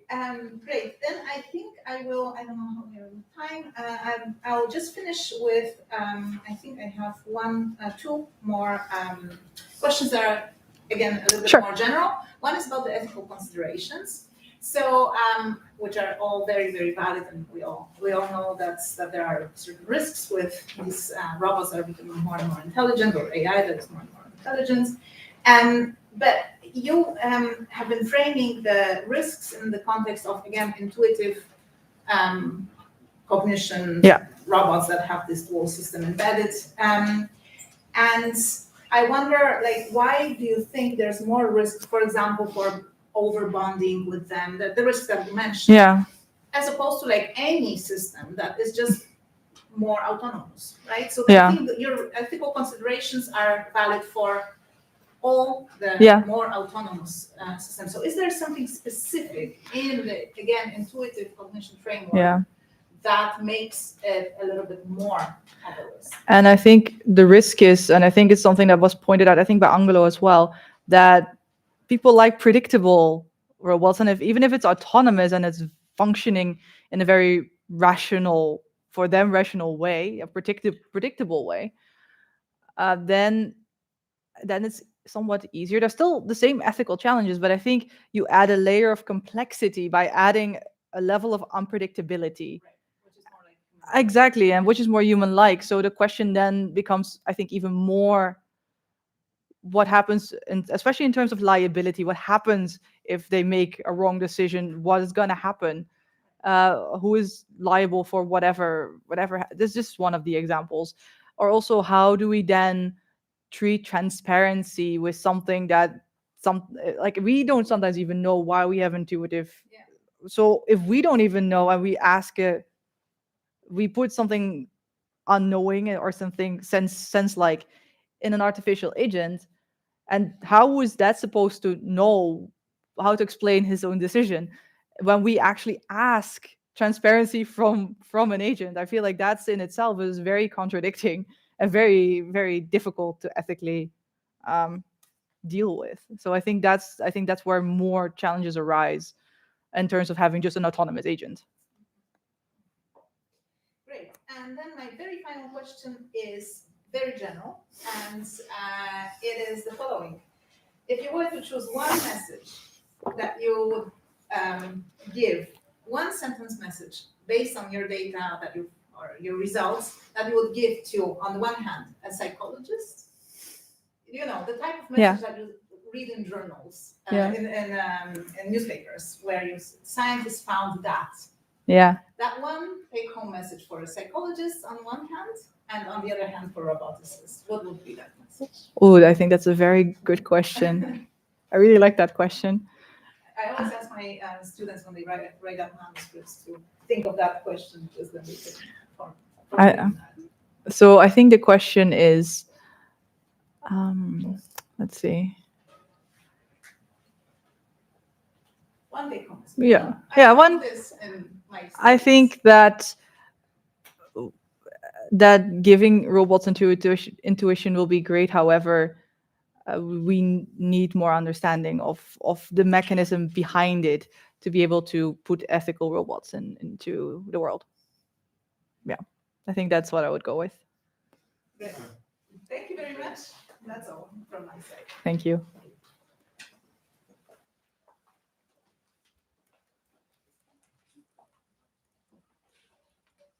I want to thank Professor Agnieszka Kowska for her assistance. And now, does anyone wish to speak ex-auditorium? So that's not seem to be the case. The committee will now withdraw to evaluate this presentation.